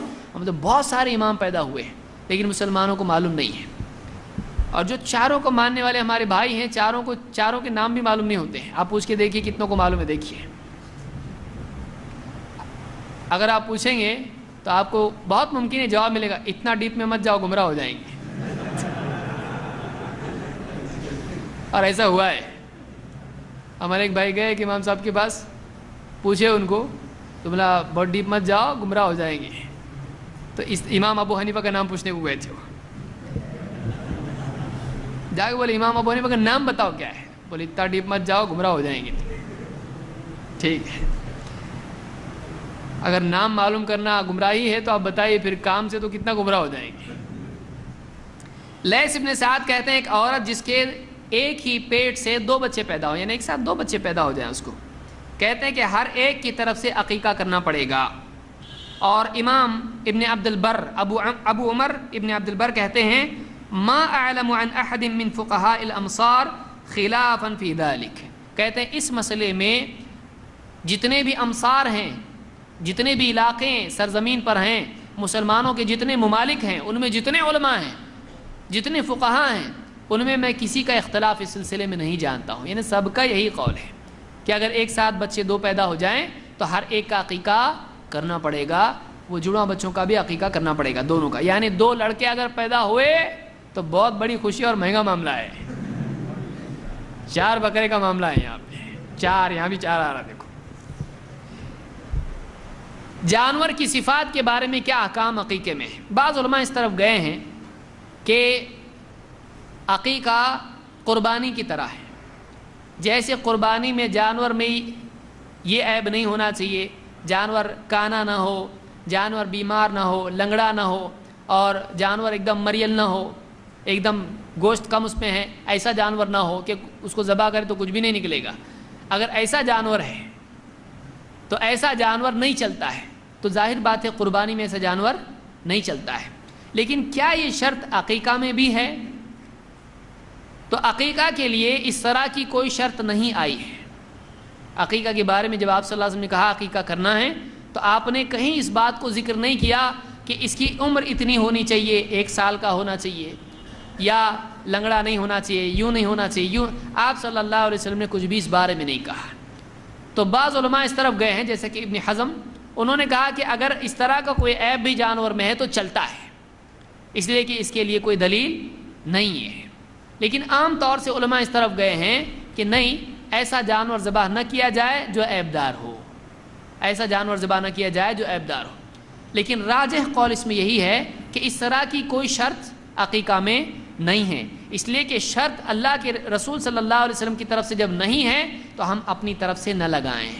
ورنہ کوئی آدمی بھی بول سکتا ہے کہ کھانے کے لیے اگر ذبح کرنا ہے تو وہ بھی 1 سال کا ہونا چاہیے، کر سکتے ہیں ایسا؟ نہیں۔ کوئی بولے گا دیکھو قربانی میں نہیں چلتا تو تم ایسا کیسے ذبح کر رہے ہو اس کو؟ وہ بولے گا، وہ جواب کیا دے گا؟ وہاں شرط آئی ہے، یہاں نہیں آئی ہے، تو ہم یہاں بھی وہی کہیں گے، وہاں شرط آئی ہے یہاں آئی ہے، تو پھر کائے کو تم کر رہے ہو اس کو؟ وہاں وہ شرط نہیں ہے، جہاں شرط نہیں بتائی گئی ہے ہم زبردستی اپنی طرف سے شرط نہیں لگا سکتے ہیں۔ اسی لیے ابن حجر نے اس سلسلے میں یہی بات کہی ہے، اور انہوں نے یہی کہا کہ یہ سب قیاس کی بنیاد پر کہا گیا ہے، اگرچہ یہ راجح ہے، بہتر ہے کہ کریں، دیکھیں، اچھا جانور دیکھیں، کوئی شک اس میں نہیں کہ اچھا ہی جانور دیکھیں، لیکن اگر کوئی آدمی ایسا جانور ذبح کر دے جس میں کوئی عیب تھا تو اس کا عقیقہ ادا ہو گیا کہ نہیں ہو گیا؟ ہو گیا، اس کے بارے میں ہم ممانعت نہیں کر سکتے ہیں اس کی۔ جانور کی صفات کے بارے میں کیا کیا صفات ہیں؟ جانور نر ہو یا مادہ ہو، بکرا ہو یا بکری ہو، تو عقیقے میں کیا چلتا ہے؟ اللہ کے رسول صلی اللہ علیہ وسلم فرماتے ہیں عن الغلام شاتان وعن الجاریۃ شات، کہ لڑکے کی طرف سے 2 بکریاں، شات بکری کو کہتے ہیں، اور وعن الجاریۃ شات، اور لڑکی کی طرف سے 1 بکری۔ اور آپ نے یہاں یہ کہا کہ لا یضرکم اذکرانا کن ام اناثا، کوئی پرابلم نہیں چاہے وہ نر ہوں یا مادہ ہو، یعنی بکری کی فیملی میں ہو، اب وہ نر ہو تو بھی چلے گا یا مادہ ہو تو بھی چلے گا، نر مادہ کا نہیں۔ بولے بعض لوگ یہ کہتے ہیں لڑکا ہوا نا تو بکرا، لڑکی ہوئی تو بکری، یہ بہت بڑے فقیہ کا قول دکھتا ہے یہ۔ تو اسلام میں ایسا نہیں ہے کچھ بھی، بکرا ہو بکری ہو چلتا ہے۔ تو آپ صلی اللہ علیہ وسلم فرمایا کہ لا یضرکم اذکرانا کن ام اناثا، چاہے وہ نر ہو یا مادہ ہو تم کو کوئی مسئلہ نہیں ہے، لا یضرکم، کوئی ضرر نہیں، کوئی حرج نہیں۔ اس کو امام احمد، ابو داؤد، ترمذی، نسائی، حاکم اور ابن حبان نے روایت کیا ہے، اور اسی طرح سے ترمذی کی ایک اور سند سے بھی روایت آئی ہے۔ جانوروں کے بارے میں یہ بھی صفت دیکھنا چاہیے کہ دونوں جانور برابر ہوں، یعنی ایک دم چھوٹا ایک دم بڑا، ایسا نہیں ہونا چاہیے، دونوں بھی کیا ہوں؟ سملر ہوں، دونوں بھی کیا ہوں؟ برابری کے ہونا چاہیے۔ اسی لیے اللہ کے رسول صلی اللہ علیہ وسلم نے فرمایا عن الغلام شاتان مکافئتان وعن الجاریۃ شات، یعنی جو لڑکا ہے اس کی طرف سے آپ عقیقہ کر رہے ہیں تو 2 جانور ہوں گے، تو آپ نے کیا فرمایا؟ دیکھیے 2 کی دلیل اور ایک یہ بھی مل رہی ہے ہم کو کہ 2 ہوں، کیسے ہونے چاہیے؟ برابر ہونا چاہیے۔ اگر ایک ہی ہوتا تو برابر کا مسئلہ ہی نہیں ہے، لیکن آپ نے کیا کہا؟ لڑکے کی طرف سے 2 جانور ہونے چاہیے، اور وہ دونوں کیسے ہونے چاہیے؟ برابر ہونا چاہیے، یعنی دونوں کے جسمانی حیت کے اعتبار سے دونوں ایکول ہونا چاہیے۔ یہ سنن امام احمد نے اور اسی طرح سے امام ابو داؤد، نسائی، ابن ماجہ، ابن حبان وغیرہ نے روایت کیا ہے، اور طبرانی میں بھی یہ روایت موجود ہے، اور یہ صحیح روایت ہے۔ اور ایک اور روایت جو سنن ابی داؤد میں ہے اس میں مکافئتان کی تفسیر موجود ہے۔ اللہ کے نبی صلی اللہ علیہ وسلم نے فرمایا کہ شاتانی مثلانی، 2 بکریاں کیسی ہوں؟ مثلان، دونوں بھی سملر ہونا چاہیے، ایکول ہونا چاہیے، برابر ہونا چاہیے۔ تو یہ سنن ابی داؤد کی روایت ہے اور یہ صحیح روایت ہے۔ بعض علماء اس طرف گئے جیسا کہ میں نے پہلے ذکر کیا کہ عقیقہ قربانی کی طرح ہے، یعنی ضحایا کی طرح ہے، جو ہم عید الاضحیٰ میں ذبح کرتے ہیں تو عقیقہ بھی اسی طرح سے ہے۔ تو انہوں نے وہ ساری شرطیں عقیقہ پر قیاس کی ہیں اور اسی کے مطابق کہا ہے کہ یہ نہیں چلتا، یہ چلتا، یہ نہیں چلتا، یہ چلتا ہے۔ اور حصے وغیرہ وہ ساری تفصیل انہوں نے اس کے ساتھ جوڑ دی ہے. اسی لیے امام مالک کہتے ہیں العقیقۃ بمنزلۃ النسک والضحایا، کہتے ہیں کہ عقیقہ جو حج کی قربانی ہوتی ہے یا جو ضحایا ہوتا ہے، جیسے عید الاضحیٰ میں ہم یہاں کرتے ہیں، تو یہ اسی کی طرح ہے. اور کہتے ہیں کہ ولا یجوز فیہا عوراء ولا عجفا ولا مکسورہ ولا مریضہ، اس میں یعنی ایک آنکھ والا یا اسی طرح سے لنگڑا یا اسی طرح سے سینگ ٹوٹی ہوئی یا بیمار بکری نہیں چلتی ہے. یہ کون کہتا ہے؟ امام مالک کہتے ہیں. اور یہ تحفۃ المودود میں ابن قیم نے اس کو ذکر کیا ہے، لیکن یہ امام مالک کا قول ہے. ابن حجر کہتے ہیں کہ واستدل باطلاق الشاة والشاتین على انه لا يشترط في العقیقة ما يشترط في الاضحیہ، یعنی کہتے ہیں علماء نے جو حدیث میں آیا ہے کہ اللہ کے نبی صلی اللہ علیہ وسلم نے کہا بکرے یا بکریاں، آپ نے بس اتنا ہی کہا عقیقے کے بارے میں، اس سے زیادہ ایڈیشنل کچھ بات نہیں کہی. اگر کہی تو بس اتنا کہا کہ دونوں ایکول ہونا چاہیے، اور آپ نے چھوٹ دے دی بکرا ہو یا بکری، تو یہ کچھ صفات آپ نے بیان کی ہیں. اگر اور صفات اس میں مشروط ہوتی تو آپ بیان کرتے، لیکن آپ نے بکرا یا بکری اس پہ چھوڑ دیا، اور ایڈیشنل کوئی کوالٹیز اس کی بتائی، جانور کی کوئی کنڈیشنز اس میں بتائی نہیں.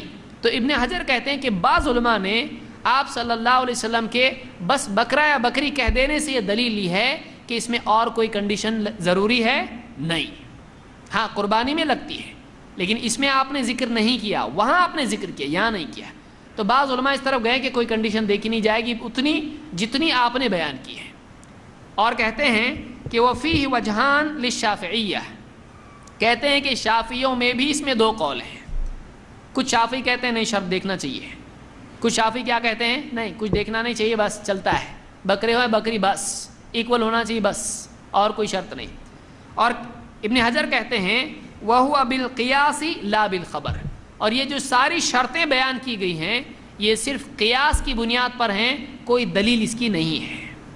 تو ہم دلیل والے ہیں، ہم کہتے ہیں کہ بھائی اللہ کے نبی صلی اللہ علیہ وسلم نے جب قربانی میں بتایا شرط یہ ہے، عقیقے میں نہیں بتایا، اور روزانہ کھانے کے لیے بھی نہیں بتایا شرط کیا ہے. تو جب کھانے کے لیے شرط نہیں تو ہم شرط بناتے ہیں اس کے لیے نہیں، پھر عقیقے میں نہیں ہے تو ہم بھی بناتے ہیں نہیں. تو یہ زیادہ راجح قول ہے کہ کوئی شرط اس میں نہیں ہے. البتہ کوشش کرے آدمی کہ اچھے سے اچھا جانور لے، کہ بچے کی طرف سے جب قربانی کر رہا ہے اچھا دیکھے، لیکن شرط ہے کیا نہیں ہے. گورا بکرا ہو ایک دم کوئی شرط نہیں، سینگ ایسے ہو ایک دم دیکھتے ہی آدمی ڈر جائے، کچھ ضروری نہیں ہے. ہائٹ اتنی ہو کچھ ضروری نہیں ہے. آپ دیکھیں لوگوں میں کسی کی بکری چھوٹی ہوتی ہے قربانی کی، کسی کی بڑی ہوتی ہے، اب بولے نہیں میرے جیسی بڑی ہونا چاہیے، دیکھو میرے کندھے تک آ رہی ہے. تو ایسی کوئی شرط آدمی اپنی طرف سے لگا سکتا ہے؟ ہم اپنی طرف سے دین کے معاملات میں شرط لگا سکتے ہیں نہیں. جنہوں نے شرط لگائی کسی دلیل کی بنیاد پر نہیں لگائی، انہوں نے قیاس کی بنیاد پر لگائی ہے. لیکن ہم دیکھیں گے کہ قیاس کرنا صحیح نہیں ہے اس مسئلے میں، کیونکہ قیاس ایکول میں ہوتا ہے، یہاں یہ دونوں کا معاملہ ایک جیسا نہیں. دیکھیں گے 5 باتیں دیکھیں گے اس میں. اور آگے آئیے، کیا عقیقے میں اشتراک چلتا ہے؟ اشتراک کیا عقیقے میں حصے چلتے ہیں؟ چلو ایک گائے لے لیں گے اور ایک گائے میں 7 بچوں کا عقیقہ، ایک اونٹ لے لیں گے، ایک اونٹ میں 7 بچوں کا عقیقہ. تو بعض اوقات لوگ اور بہت سارے لوگ اس کو صحیح مانتے ہیں. کیوں؟ وجہ کیا ہے؟ وجہ اس کی یہ کہ وہ قیاس کرتے ہیں، کہتے دیکھو قربانی میں جب چلتا ہے حصہ تو اس میں بھی چلتا ہے، قربانی میں چلتا ہے تو اس میں بھی چلتا ہے. لیکن یہ صحیح بات نہیں ہے، یہ بات صحیح نہیں ہے. اور بہت سارے اگر آپ بتائیے حصے کا مسئلہ بڑا مشکل ہے. آپ سوچیں، آپ بتائیے کہ عقیقہ کون سے دن کرنا ہے؟ 7ویں. اب آپ کے پوری گلی میں عقیقے کے لیے اس دن برابر ٹوٹل 7 کے حساب سے بچے ہونے چاہیے. آپ کو کیا کرنا پڑے گا؟ میرا لڑکا، چچا کی بیٹی 2، ایک ہوا 3، پھر دشمن کا لڑکا اس کے ہوئے 5، اور اجنبی کا ایک لڑکا ہوئے 7. ایسے ٹوٹل 7 حصے آپ کو کرنے پڑیں گے. انہیں آپ کو ڈھونڈتے پھرنا پڑے گا، بھائی بچہ ہے، بھائی بچہ ہے. کیوں؟ حصہ بنانا ہے میرے کو. حصے کا معاملہ سمجھ میں بھی نہیں آتا ہے. کہ برابر ایگزیکٹلی ہر علاقے میں اس کے حساب سے 7 بچے کا حصہ بنے گا، کیونکہ لڑکی کا 1 حصہ اور لڑکے کے 2 حصے ہیں، تو 7 بنانے پڑیں گے آپ کو۔ اب آپ کو 7 بنانے کے لیے پورے گاؤں میں ڈھونڈنا پڑے گا بچے کس کو ہے بھائی بتاؤ ذرا، آپ کو گاؤں میں پورا رکھنا پڑے گا رجسٹریشن، جس کو بھی بچہ ہے فوراً فون کر کے بولے ٹوٹل مارنے کے لیے ہم کو چاہیے یہاں پہ، ہاں بھائی ہے 2 بچے ہیں، دیکھو ادھر ہے ادھر جاؤ 2 بچے ہیں۔ حصے کا مسئلہ ہی رکھا نہیں اسلام میں، جانور لاؤ ذبح کرو ختم ہو گیا مسئلہ۔ اگر حصہ رکھ دیا جاتا تو 7ویں دن کرنا ایک مصیبت بن جاتی ہے کہ نہیں، ڈھونڈتے پھرنا پڑا ہوتا گاڑی لے کے، پورا ہاسپٹل جاؤں کیا حصے ڈھونڈنے جاؤں۔ تو حصے کا معاملہ اسلام میں نہیں ہے۔ جنہوں نے حصے کا فتویٰ دیا ہے وہ قیاس کے اوپر، یعنی جو قربانی اس پر قیاس کیا انہوں نے اس کو، اسی لیے امام احمد نے اس کو قبول نہیں کیا ہے۔ 4 اماموں میں سے امام احمد کیا کہتے ہیں، ان سے پوچھا گیا کہ کیا حصے لے سکتے ہیں بڑے جانور میں، انہوں نے کہا لم اسمع فی ذلک بشیء، اس بارے میں کوئی دلیل میں نے آج تک سنی نہیں، یعنی اس کا عمل ہی نہیں۔ اور آپ ایک دلیل بتا دیں، اللہ کے نبی صلی اللہ علیہ وسلم اور صحابہ میں سے کسی نے حصے لیے ہوں عقیقہ میں، کوئی دلیل اس کی نہیں ہے۔ جنہوں نے کیا ہے وہ قیاس کی بنیاد پر کیا ہے۔ قیاس کس کو کہتے ہیں؟ ایک چیز پہ دوسرے کو جج کرنا، یہ ایسا ہے تو یہ بھی ایسا ہونا چاہیے، ایک چیز کو دوسرے کیس میں کاپی کرنا۔ اب یہ پورا سمجھانے کو ٹائم لگے گا قیاس کیا ہے۔ قیاس یہ ہے کہ ایک کیس کو دیکھنا اور بعد میں ایک دوسرا کیس اس جیسا آئے تو اس کا حکم اس پہ فٹ کرنا، تو اس کو قیاس کہتے ہیں۔ اس کو سمجھانے میں ٹائم لگے گا قیاس کس کو کہتے ہیں، اتنا یاد رکھیے، ایک جیسے کیس کو ایک اس سے جج کرنا، ایک رول سے جج کرنا۔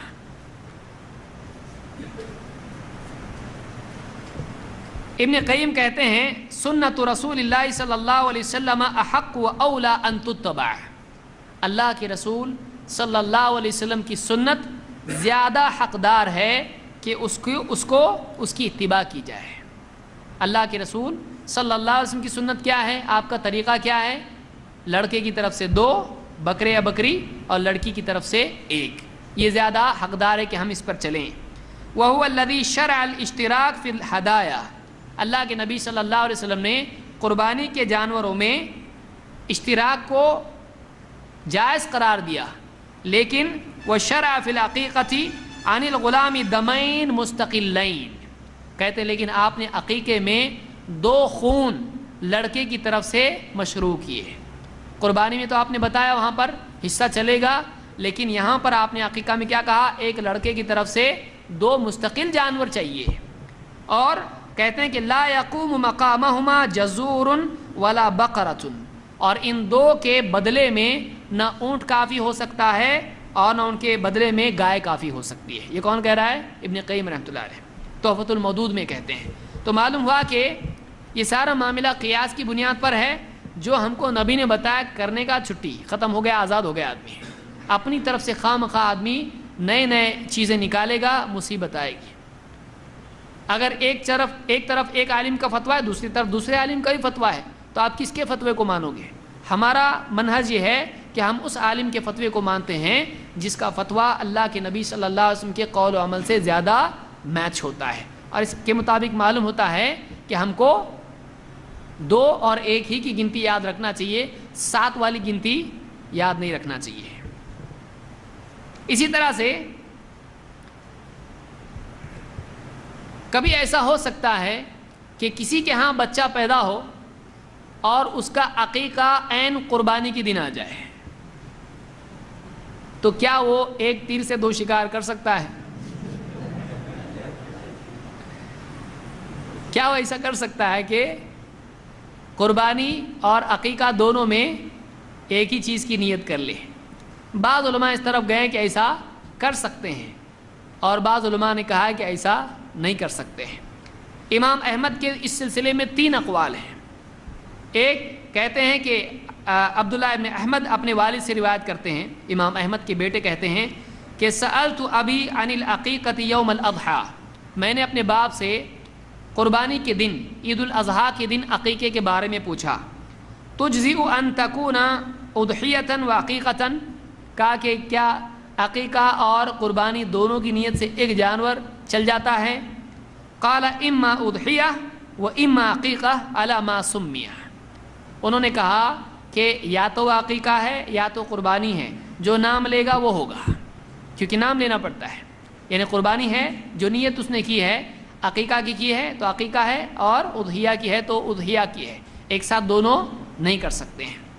تو اس طرح سے امام احمد سے اس کا یہ قول آیا کہ نہیں، اور بعض روایت ان سے یہ بھی آئی کہ چلتا ہے، اس لیے ابن قیم کہتے ہیں کہ ثلاث روایات عن ابی عبداللہ احمد بن حنبل احداها اجزاؤها عنہما والثانیہ وقوعها عن احدہما والثالثہ التوقف۔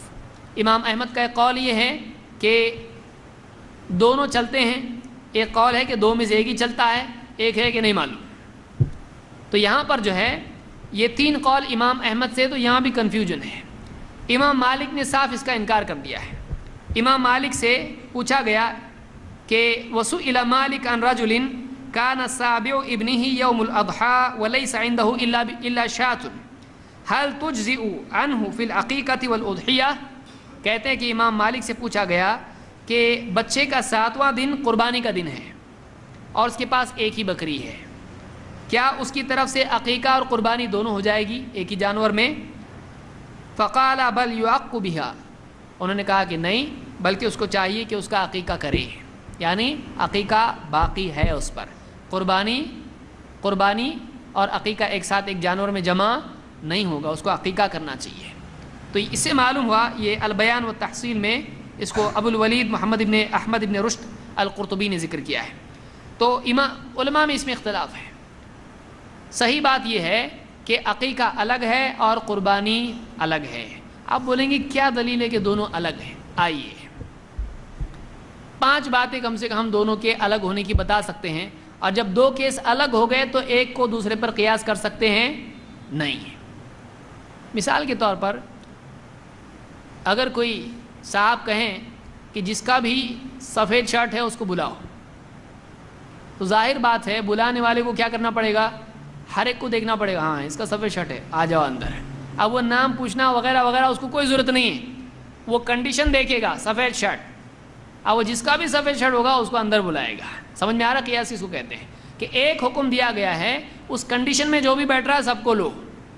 لیکن اگر کوئی نیلا شرٹ پہن کے آ گیا تو اب بولے گا شرٹ تو ہے نا، سفید شرٹ، 2 باتیں تھی، سفید اور شرٹ، تو شرٹ ہے تو شرٹ والے کو لے سکتا ہے؟ نہیں، ساری شرطیں پوری ہونی چاہیے۔ سمجھ میں آ رہی؟ بہت آسان کر کے سمجھانے کی کوشش کر رہا ہوں، اصول الفقہ میں آتا ہے، کسی اور درس میں ہم اس کو تفصیل سے دیکھیں گے۔ تو کیا یہاں پر دونوں سیم ہیں یا الگ الگ ہیں؟ عقیقہ اور قربانی سیم ہیں یا الگ ہے؟ آئیے دیکھتے ہیں۔ پہلا فرق دونوں میں کیا ہے، عقیقے میں اور قربانی میں؟ عقیقہ زندگی میں ایک بار ہے یا ہر سال؟ عقیقہ زندگی میں ایک بار ہے، لیکن قربانی ہر سال ہے۔ تو دونوں کا معاملہ کیا ہے؟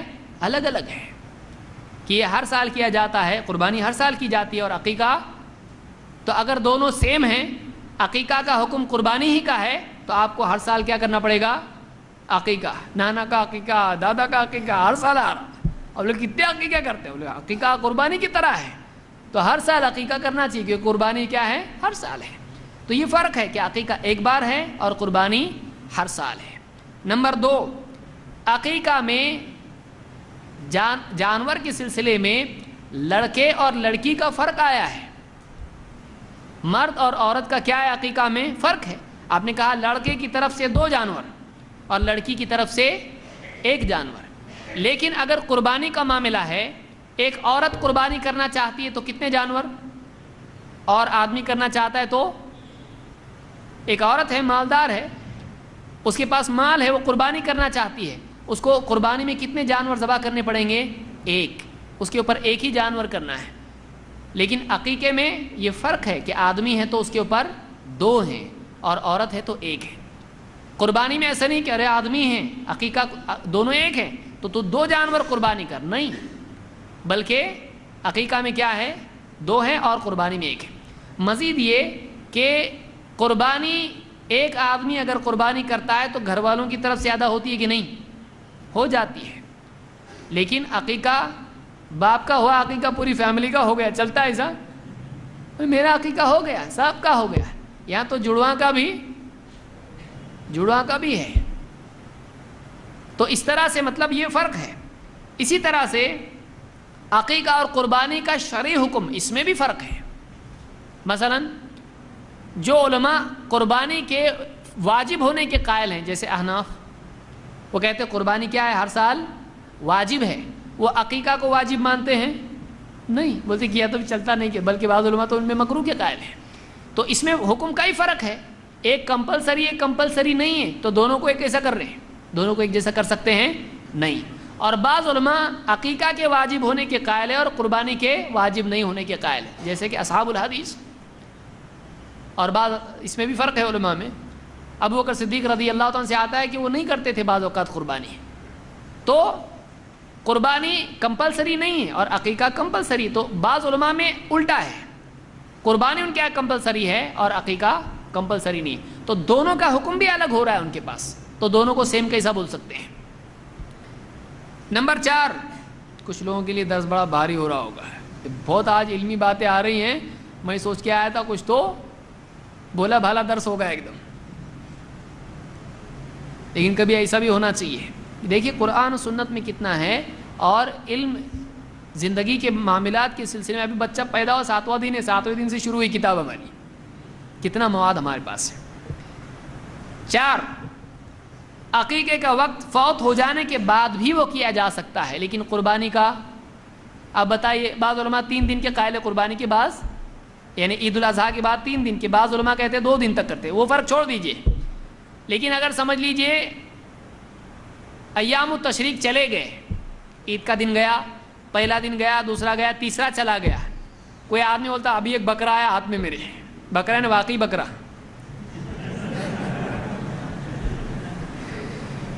تمثیلی نہیں، اصل کا بکرا، سینگ والا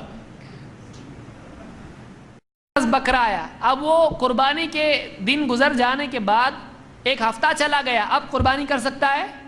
نہیں، دن چلے گئے، لیکن عقیقہ کر سکتا ہے، فرق ہے، عقیقہ بعد میں بھی کر سکتا ہے، لیکن قربانی اس کے دن نکل جانے کے بعد وہ کوئی کرے تو ہوگی قربانی نہیں، لیکن عقیقہ کرے تو ہوگا عقیقہ، دونوں میں فرق ہے۔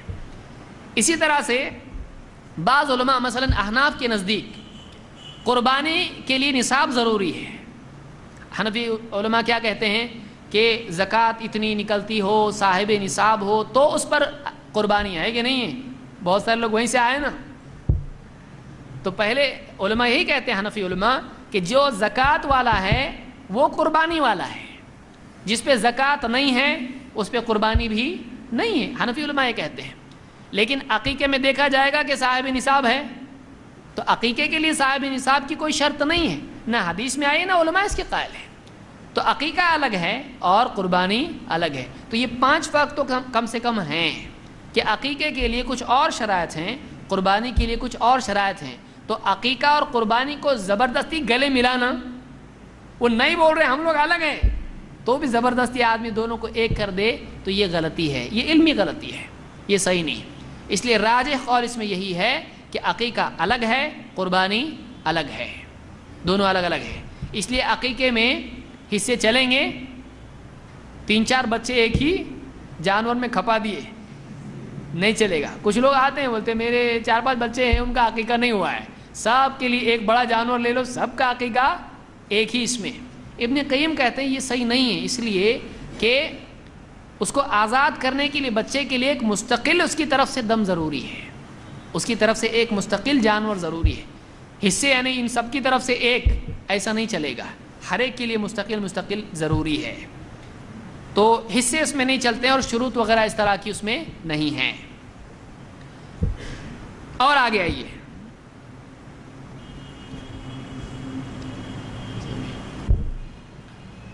عقیقے میں بڑا جانور چلتا کیا؟ چلو ٹھیک ہے، ہم حصے نہیں لے رہے، ٹوٹل ایک جانور دیے تو چلتا کیا ہے؟ اس میں علماء میں خلاف ہے، کہ بعض علماء اس کے قائل ہیں کہ اگر ایک اونٹ یا ایک گائے ایک بچے کی طرف سے اگر عقیقے میں کریں قربان تو چلتا ہے، کہتے ہیں کہ بڑا ہے نا، 2 کے بدلے 1 کر دیا لیکن بڑا ہے، گوشت زیادہ نکلنے والا ہے، تو کہتے ہیں کہ یعنی ایک جانور چل جاتا ہے، اور بعض اہل علم سے بھی یہ آتا ہے اور صحابی سے بھی یہ دلیل ہم کو ملتی ہے۔ انس ابن مالک رضی اللہ تعالیٰ عنہ کے بارے میں آتا ہے کہ قتادہ کہتے ہیں ان انس ابن مالک کان یعق عن بنیہ الجزور، انس ابن مالک رضی اللہ تعالیٰ عنہ اپنے بچوں کی طرف سے جزور یعنی اونٹ قربانی عقیقے میں دیتے تھے، یعنی اونٹ کی قربانی دیتے تھے۔ اس کو امام طبرانی نے روایت کیا اور یہ صحیح روایت ہے۔ حضرت انس سے دو روایتیں ہیں، ایک ان کا اپنا عمل کہ وہ ایسا کرتے تھے، یہ روایت صحیح ہے، لیکن ایک روایت یہ ہے کہ اللہ کے نبی صلی اللہ علیہ وسلم ایسا کرتے تھے، وہ روایت ضعیف ہے، اس کو بھی یاد رکھیں، دونوں میں فرق ہے۔ تو مرفوع ضعیف ہے اور موقوف صحیح ہے، لیکن اس پر صحابہ کا اتفاق نہیں ہے۔ حضرت عائشہ رضی اللہ تعالیٰ عنہ جو اکثر روایتیں عقیقے کی آئی ہیں اس کی راویاں ہیں، عقیقے کی آپ سے پہلے دیکھی روایتیں کس نے روایت کی، ان کو اکثر روایتیں حضرت عائشہ سے آئی ہیں۔ حضرت عائشہ نے بڑے جانور کی قربانی کا انکار کیا ہے۔ اب صحابہ میں جب اختلاف ہو جائے کسی مسئلے میں تو کیا کریں گے؟ فَإِن تَنَازَعْتُمْ فِي شَيْءٍ فَرُدُّوهُ إِلَى اللَّهِ وَالرَّسُولِ، ہمارا اصول یہی ہے کہ جب تم میں کسی مسئلے میں اختلاف ہو جائے تو اس بات کو اللہ اور اس کے رسول کی طرف پھیر دو۔ تو ہم کہتے ہیں کہ اس مسئلے میں قابل ترجیح قول یہی ہے کہ بڑا جانور نہیں کرنا چاہیے، بہت سے بہت کہا جائے تو جائز کہا جا سکتا ہے، وہ بھی بہت مشکل سے، اگر کوئی ضد کر کے کہے ہی کہ کر دیا تو ہو گیا ٹھیک ہے، لیکن صحیح بات سنت یہی ہے کہ لڑکے کی طرف سے 2 بکرے یا بکریاں یا بھیڑ، اور لڑکی کی طرف سے 1 بکرا بکری یا بھیڑ، یہ ہونا چاہیے جیسا کہ حدیثوں میں آیا ہے۔ آئیے دیکھتے ہیں اس کی کیا دلیل ہے کہ ایسا نہیں کرنا چاہیے۔ ابن ابی ملیکہ کہتے ہیں کہ نفس لعبد الرحمن ابن ابی بکر غلام، عبد الرحمن ابن ابی بکر حضرت ابو بکر صدیق رضی اللہ تعالیٰ عنہ کے بیٹے، ان کے یہاں پر ایک لڑکا پیدا ہوا۔ فقیل لعائشہ رضی اللہ عنہا، حضرت عائشہ سے کہا گیا یا ام المؤمنین اقی علیہ او قال عنہ جزورا، کہ اس بچے کی طرف سے، یعنی حضرت ابو بکر صدیق کے بیٹے ہیں، بھائی ہیں ان کے حضرت عائشہ کے، ان کے بچے کی طرف سے 1 اونٹ کی قربانی عقیقے میں دی گئی، حضرت عائشہ سے کہا گیا۔ جواب میں انہوں نے کیا کہا؟ فقالت معاذ اللہ، اللہ کی پناہ۔ حضرت عائشہ کیا کہہ رہی ہیں؟ جیسے آدمی کہتا ہے اعوذ باللہ، کیا کر رہے ہیں، استغفر اللہ، اعوذ باللہ۔ حضرت عائشہ نے کیا کہا؟ معاذ اللہ، اللہ کی پناہ۔ ولیکن ما قال رسول اللہ صلی اللہ علیہ وسلم، بلکہ ایسا ہونا چاہیے جیسا اللہ کے رسول صلی اللہ علیہ وسلم نے کہا ہے۔ کیا؟ شاتانی مکافئتان، ہونا کیسا چاہیے؟ جو اللہ کے نبی صلی اللہ علیہ وسلم کا حکم ہے، 2 برابر کی بکریاں، ایسا ہونا چاہیے۔ اور یہ جو اونٹ کیا، اللہ کی پناہی کیا کیا ہے؟ تو حضرت عائشہ نے کیا کیا؟ اس پر انکار کیا ہے۔ تو جب صحابہ میں کسی چیز میں اختلاف ہو جائے تو اس میں ہم کو کیا کرنا پڑے گا؟ ترجیح دینا پڑے گا کس کا قول راجح ہے، کس کا قول زیادہ مضبوط ہے۔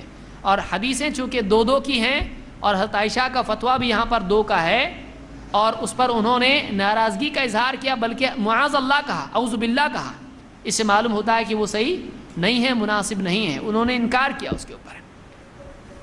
اگر بہت زیادہ کوئی کہتا ہے، ضد کرتا ہے، تو یہ کہا جا سکتا ہے کہ جائز ہے، لیکن یہ اس میں کراہت ہے، مناسب نہیں ہے ایسا کرنا، مناسب نہیں ہے ایسا کرنا۔ صحیح اور سنت یہی ہے کہ 2 جانور کیے جائیں، یہ سنت سے ہٹ کر ہے، قولی اعتبار سے بھی عملی اعتبار سے ہمارے نزدیک ایسا کرنا صحیح نہیں ہے۔ امام البیہقی نے اس روایت کو ذکر کیا اور اس کی سند حسن درجے کی ہے۔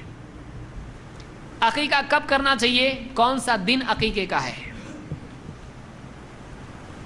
عبداللہ ابن عمرو ابن عاص رضی اللہ تعالیٰ کہتے ہیں ان النبی صلی اللہ علیہ وسلم امر بتسمیۃ المولود یوم سابعہ ووضع الاذى عنہ والعق، اللہ کے رسول صلی اللہ علیہ وسلم نے ہم کو حکم دیا بچے کا نام رکھنے کا 7ویں دن اس کا نام رکھنا چاہیے، ووضع الاذى، اور اس سے تکلیف کو دور کر دینا۔ آپ جانتے ہیں تکلیف دور کرنا کیا ہے؟ سر مونڈ دینا۔ والعق، اور اس کا عقیقہ کرنا۔ اس میں بھی معلوم ہوا کہ حکم دیا گیا، یعنی کیا ہے، یہ واجب ہے۔ تو 7ویں دن کیا کیا آپ نے، عقیقہ کرنے کا حکم دیا۔ معلوم ہے 7واں دن عقیقے کا دن ہے۔ یہ سنن ترمذی کی روایت اور یہ حسن درجے کی ہے۔ 7واں دن کیسا آتا ہے؟ بہت سارے لوگ بہت کنفیوز ہیں، 7واں دن کیسا ہے؟ 7واں دن کیسا ہے؟ آج جس دن پیدا ہوا اس سے ایک دن پہلے اگلے ہفتے میں، سمپل۔ کب پیدا ہوا؟ پیر کو۔ عقیقہ کب کرنا پڑے گا؟ اگلے اتوار کو۔ سمجھ میں آیا؟ 7واں یعنی آج پکڑ کے، تو پیر منگل بدھ جمعرات جمعہ سنیچر، تو کیا ہوگا؟ 7 دن، ایسا ہوگا نا؟ پیر منگل بدھ جمعرات جمعہ چھوڑ دیے نا، جمعہ سنیچر اور اتوار۔ تو پیر کو اگر پیدا ہوا تو ایک دن پیچھے لینا پڑے گا، تو کب ہوگا؟ اتوار۔ اگر جمعہ کو پیدا ہوا خوشی خوشی تو عقیقہ کب ہوگا؟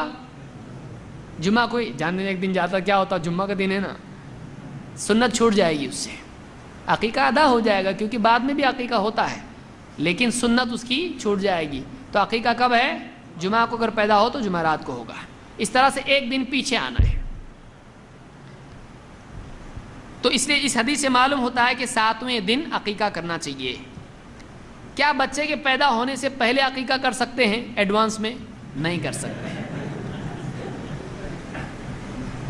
یعنی مثلا کوئی آدمی کہے کہ میں جا رہا فارن کو، ابھی دبئی جا رہا، انگلینڈ جا رہا، اب عقیقہ یعنی پیدائش کا دن آ رہا ہے تو پہلی کر کے جاتا ہوں، میں رہوں گا نہیں رہوں گا، تو پہلی کر دو نا، چلتا کیا ایسا؟ نہیں چلتا ایسا۔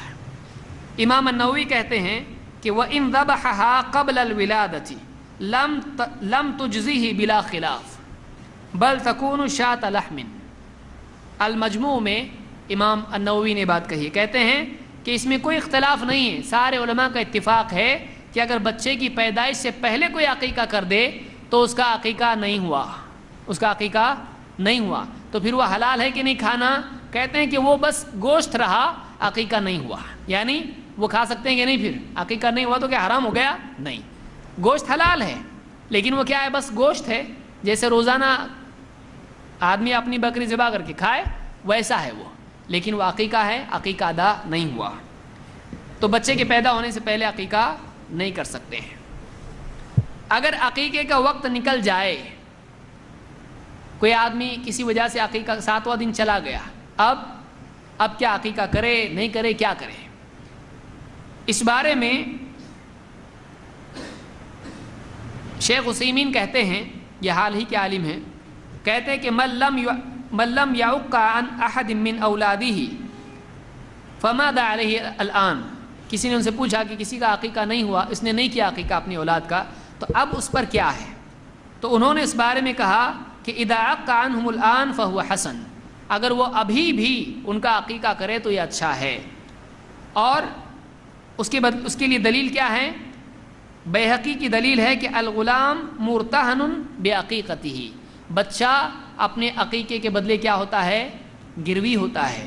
تو ابھی نہیں تو جبھی بھی ہے اس کو چھڑانا تو پڑے گا کہ نہیں پڑے گا؟ تو وقت نکل جائے تو اس کے بعد بھی اپنے بچے کو چھڑانا ضروری ہے، تو اس نے عقیقہ کرنا چاہیے بعد میں بھی۔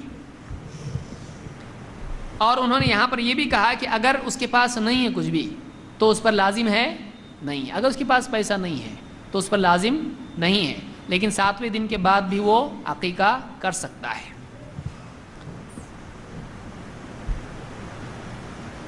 جس کا عقیقہ نہیں ہوا ہو، والدین کو معلوم نہیں تھا، وفات ہو گئی ان کی، اب یہ بچا، تو اب یہ اپنا عقیقہ کرے یا نہیں کرے، کیا کرے؟ تو اس بارے میں صحیح بات یہی ہے کہ جس کا عقیقہ نہیں ہوا ہے وہ بعد کی عمر میں بھی اپنا عقیقہ کر سکتا ہے۔ کوئی یہ کہے شادی سے پہلے کر سکتا بعد میں نہیں، ایسا کچھ بھی نہیں ہے، جب چاہے آدمی اپنا عقیقہ کر سکتا ہے۔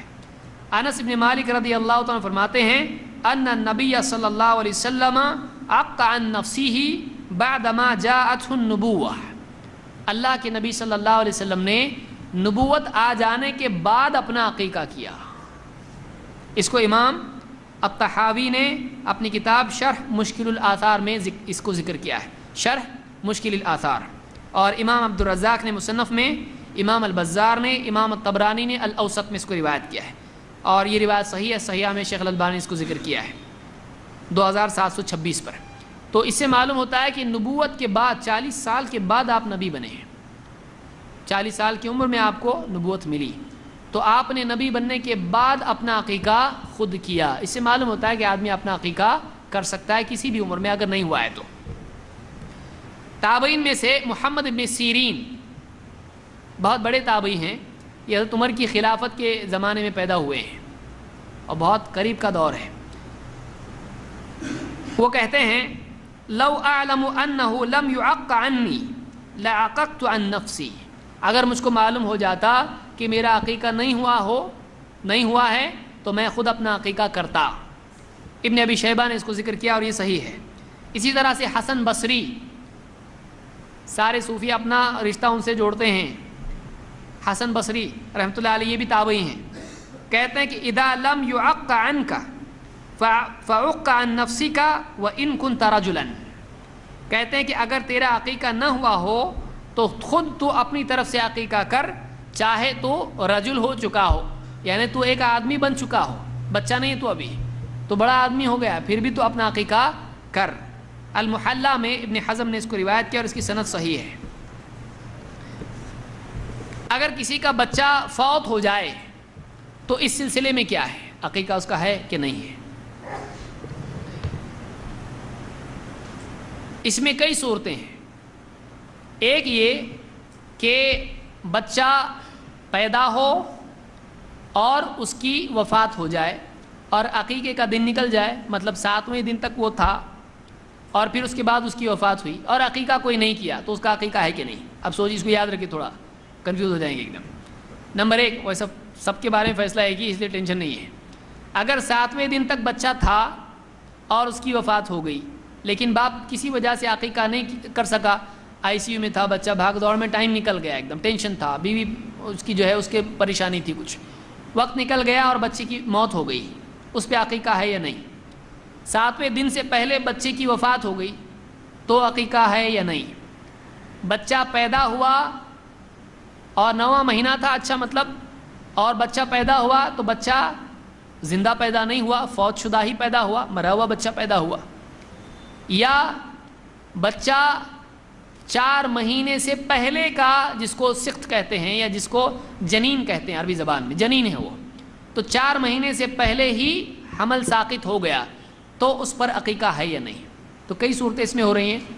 4 مہینے سے پہلے حمل ساقط ہو جائے، 4 مہینے کے بعد حمل ساقط ہو جائے، بچہ مرا ہوا پیدا ہو، بچہ پیدا ہو 7ویں دن سے پہلے مر جائے، اور بچہ 7ویں دن کے بعد پیدا، یعنی 7ویں دن کے بعد مر جائے اور اس کا عقیقہ نہ ہوا ہو۔ ان ساری صورتوں میں کیا حکم ہے؟ اس میں صحیح بات یہی ہے کہ جنین کو چھوڑ کر سب کا عقیقہ ہے۔ کیوں؟ اس لیے کہ 4 مہینے سے پہلے بچے میں روح ہوتی ہے نہیں، روح کب آتی ہے؟ جب 4 مہینے مکمل ہو جاتے ہیں، تو روح آنے کے بعد خود وہ ایک زندہ شخصیت ہے، اس میں زندگی تھی، اور وہ بچہ مر جانے کے بعد میں والدین کی قیامت کے دن سفارش کرے گا کہ نہیں؟ سفارش کرے گا، یعنی وہ ایک پرسنالٹی ہے، وہ اولاد اس کی شمار ہوتی ہے کہ نہیں؟ اب یہ حدیث جس کو معلوم ہے اس کو جلدی سمجھ میں آئے گا، کیونکہ حدیث میں اللہ کے نبی صلی اللہ علیہ وسلم نے فرمایا کہ جس کے بچے بچپن ہی میں، بالغ ہونے سے پہلے جو بچہ مر جائے، بچپن ہی میں مر جائے، قیامت کے دن وہ اپنے والدین کا ہاتھ پکڑ کے ان کو جنت میں لے جائیں گے۔ اور ایک روایت میں آپ نے، اس پہ میں مستقل درس لینے والا ہوں، جن کے بچے فوت ہو جاتے ہیں ان کے بارے میں کیا آیا ہے کتاب و سنت میں، یہ ایک مستقل موضوع ہے۔ اللہ کے نبی صلی اللہ علیہ وسلم نے فرمایا، ایک مجلس میں آپ نے صحابیات سے پوچھا کہ تمہارے نزدیک یعنی بانجھ عورت کون ہے؟ لوگوں نے کہا جس کو اولاد نہ ہو وہی بانجھ ہے۔ آپ نے کہا نہیں، بانجھ وہ ہے جس نے اپنے آگے کوئی بچہ نہ بھیجا ہو، یعنی جس کا بچہ بچپن ہی میں نہ مرا ہو۔ تو یہ انسان کے لیے اگرچہ دنیاوی اعتبار سے دکھ کی بات ہے، لیکن آخرت کے اعتبار سے خوشخبری ہے کہ قیامت کے دن اس کے بچے اس کے انتظار میں ہوں گے، اور اس کے بچے ہاتھ پکڑ کے اللہ کے ہاں حجت کر کے، سفارش کر کے اپنے ماں باپ کو جنت میں لے جائیں گے۔ تو معلوم ہوا کہ یہ بچے بچپن ہی میں مر جائیں، جن میں روح ہے، وہ ایک شخصیت ہے، وہ انہی کا بچہ شمار ہوتا ہے۔ لیکن روح نہیں ہے تو وہ گوشت کا لوتھڑا ہے اور کچھ بھی نہیں ہے، وہ شخصیت نہیں ہے۔ اس لیے علماء نے کہا کہ جن کا بچہ 4 مہینے کے بعد ساقط ہو جائے اس کا نام بھی رکھا جائے گا، کیونکہ وہ ایک انسان ہے۔ اور یہ بہت سارے لوگوں کے لیے نہیں بات ہوگی، ورنہ عام طور سے علماء کا یہی فتویٰ ہے، اس کا نام بھی رکھا جائے گا اور اس کا عقیقہ بھی کیا جائے گا، چاہے وہ مرا ہوا پیدا ہو۔ 4 مہینے کے بعد اگر بچہ پیدا ہوتا ہے تو اس کا بھی عقیقہ ہے، اس لیے کہ اس میں روح تھی۔ یہی فتویٰ اللجنۃ الدائمہ کا ہے۔ میں عربی عبارت پوری نہیں پڑھ رہا ہوں اس لیے کہ لمبا ہو جائے گا۔ یہی فتویٰ اللجنۃ الدائمہ کا ہے، شیخ بکر ابو زید، اسی طرح سے شیخ صالح الفوزان، عبدالعزیز آل الشیخ جو اس وقت میں سعودی عرب کے چیف مفتی ہیں، سب سے بڑے مفتی ہیں، شیخ عبدالعزیز آل الشیخ، عبدالعزیز آل الشیخ، نابینا ہے وہ، اور ان سے پہلے جو تھے شیخ عبدالعزیز بن باز، ان سب کا یہی فتویٰ ہے کہ بچے کی وفات ہو جائے تو اس کا کیا ہے؟ عقیقہ ہے۔ ہاں، صرف جنین کا عقیقہ نہیں ہے۔ کیا دلیل ہے؟ حدیث میں خود ہے مال غلام عقیقہ، ہر بچے کے ساتھ عقیقہ ہے، اس کو بچہ گنتے ہو اپنا، اس کے ساتھ عقیقہ ہے۔ اسی طرح سے حدیث میں ہے کہ کل غلام رہینۃ بعقیقتہ، ہر بچہ اپنے عقیقے کے بدلے میں گروی ہوتا ہے، اس کو بچہ گنتے ہو تو وہ تمہارا بچہ ہے، کیونکہ اس میں جان تھی، اس میں روح تھی، پھر وہ مر گیا۔ تو یہ حدیث عام ہے، اس اعتبار سے مرا ہوا بچہ بھی پیدا ہو تو اس کا بھی عقیقہ ہے۔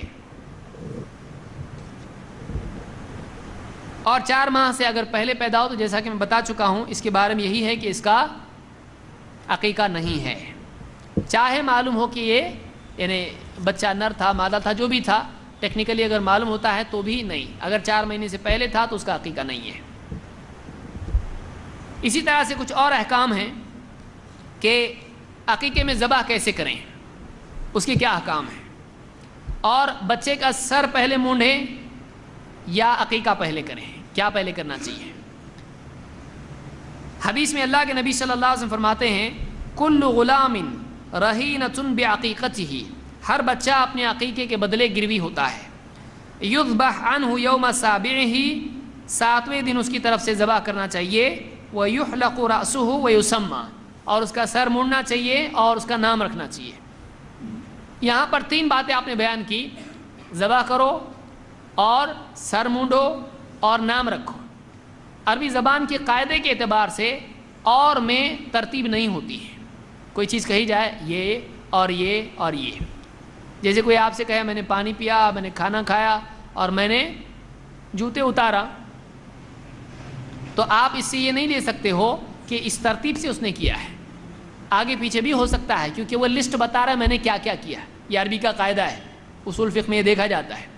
تو واو جو ہے یہ ترتیب کے لیے نہیں آتا ہے، اسی لیے بعض علماء نے کہا اس میں واو کے ساتھ آیا تو آگے پیچھے کچھ بھی چلتا ہے، چاہے آپ پہلے قربانی کریں یا چاہے بچے کا سر پہلے مونڈیں، سب چلتا ہے۔ لیکن یہ احمد اور ابو داؤد، نسائی، ابن ماجہ اور حاکم کی روایت ہے اور صحیح روایت ہے، لیکن ایک اور روایت ہے جس میں ترتیب آئی ہے، اسی لیے ابن حجر کہتے ہیں کہ وَاسْتُدِلَّ بِقَوْلِهِ يُذْبَحُ وَيُحْلَقُ وَيُسَمَّى، یہ جو حدیث میں آیا ہے کہ ذبح کیا جائے اور سر مونڈا جائے اور نام رکھا جائے بچے کا، اس میں واو آیا ہے جو اور کے لیے آتا ہے، پھر کے لیے نہیں آتا ہے، پھر یہ کر تو پھر ہوتا ہے وہ ترتیب، یہ کر اور یہ کر اور یہ کر، تو اس میں ترتیب نہیں ہوتی ہے۔ تو اس لیے کہتے ہیں کہ اس سے بعض علماء نے دلیل لی علی انہ لا یشترط الترتیب فی ذلک، کہتے ہیں کہ اس میں کوئی ترتیب نہیں ہے، آگے پیچھے کچھ بھی کر سکتے ہیں، لیکن کہتے ہیں کہ وقد وقع فی روایت لأبی الشیخ فی حدیث سمرہ یذبح یوم سابعہ ثم یحلق، کہتے ہیں ابو الشیخ، یہ بڑے عالم گزرے، ان کی کتاب مشہور العظمہ اور بھی کتابیں ہیں، کہتے ہیں ابو الشیخ کی روایت میں ہے کہ 7ویں دن ذبح کیا جائے پھر اس کا بچے کا سر مونڈا جائے، 7ویں دن ذبح کیا جائے اور پھر اس کا سر مونڈا جائے، تو معلوم ہوتا ہے کہ پہلے سر یعنی پہلے ذبح کیا جائے اور پھر سر مونڈا جائے۔ یہ فتح الباری میں انہوں نے ذکر کیا ہے۔ ذبح کرتے ہو کیا کہے، قربانی جب کر رہا ہے آدمی تو اس وقت میں کیا کہے، ایک روایت جس کو حضرت عائشہ نے ذکر کیا ہے اور ابن ابی الدنیا نے اپنی کتاب النفقۃ علی العیال، النفقہ علی العیال، اس کتاب میں انہوں نے ذکر کیا ہے اس میں اللہ کے رسول صلی اللہ علیہ وسلم نے فرمایا اذبحوا علی اسمہ وقولوا، اللہ کا نام لے کے ذبح کرو اور کہو بسم اللہ اللہم منک و الیک. بسم اللہ تو کہتے ہی ہم لوگ، اللہم منک و الیک، اے اللہ تیری ہی طرف سے یہ ہے نعمت بچے کی یا یہ جانور ذبح کرنے کے لیے، اے اللہ تیری ہی طرف سے ہے، وہ الیک اور تیری ہی طرف ہم یہ پہنچا رہے ہیں، یعنی تیرے لیے ہے. ہذہ عقیقۃ فلان، یہ عقیقہ ہے فلاں کا.